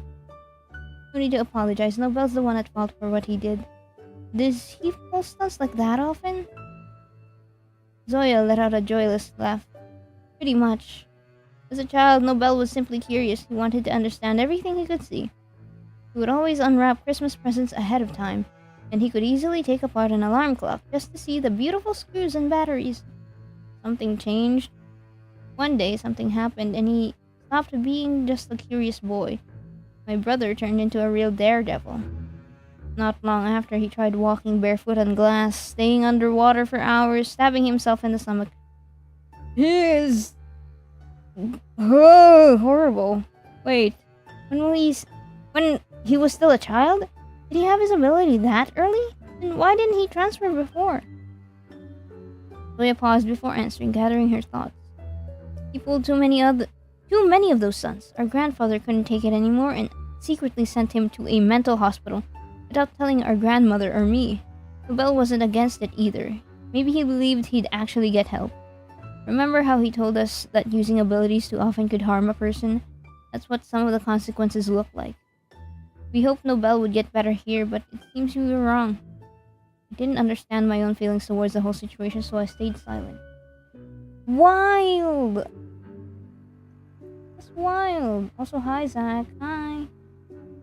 Good God. How does Nobel even live like with it? I'm not asking you to forgive him. Definitely not. How? How do you know about the candy stars? Who are you? You're a new person. How do you know about being bonked? It's me, L. Oh. Zach Ferns and then L Ferns. Oh, I see. Understand. Just wanted to know why he acted that.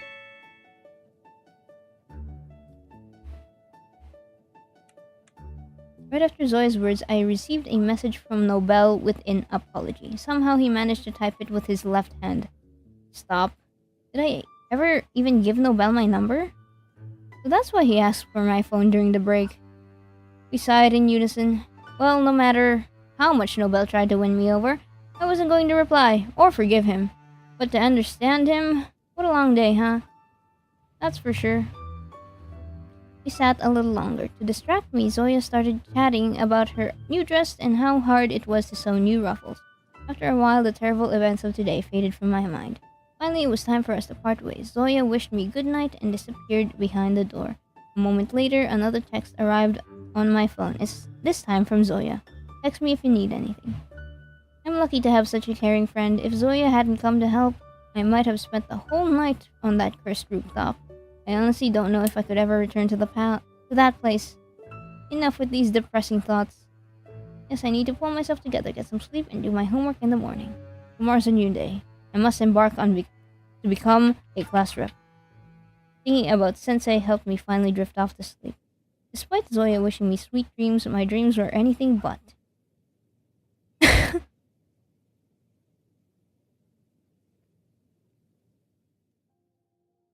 Okay, alright. I should stop here.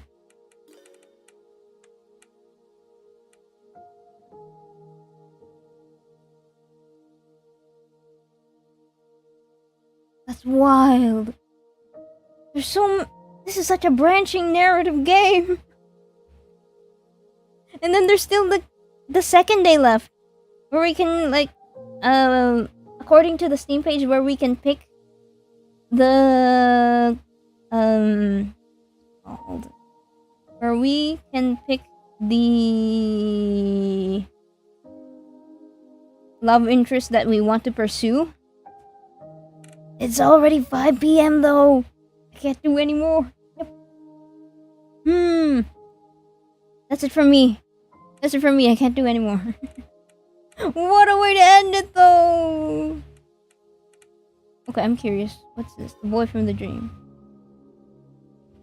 Well, no. I need to stop myself.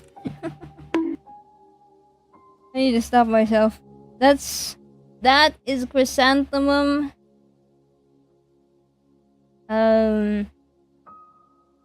Chrysanthemum on the way to sweet dreams.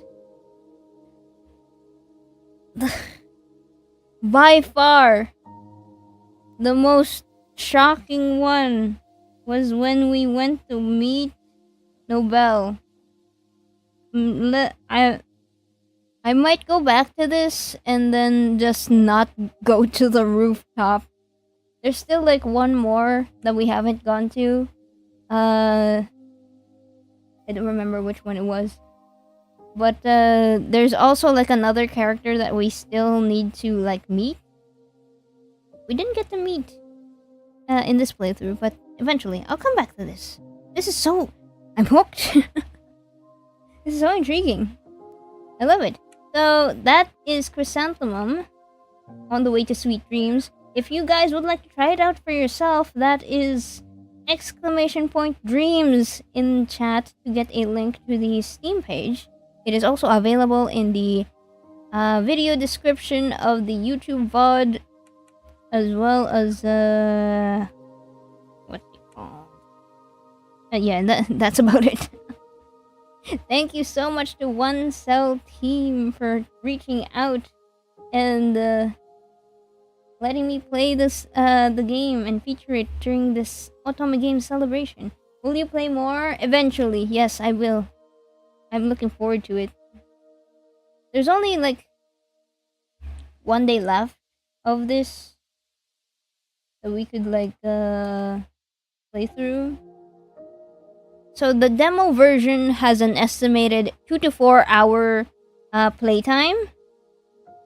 And I have gone 3 hours of this, and I can't go far past anymore. So we will continue this in another time.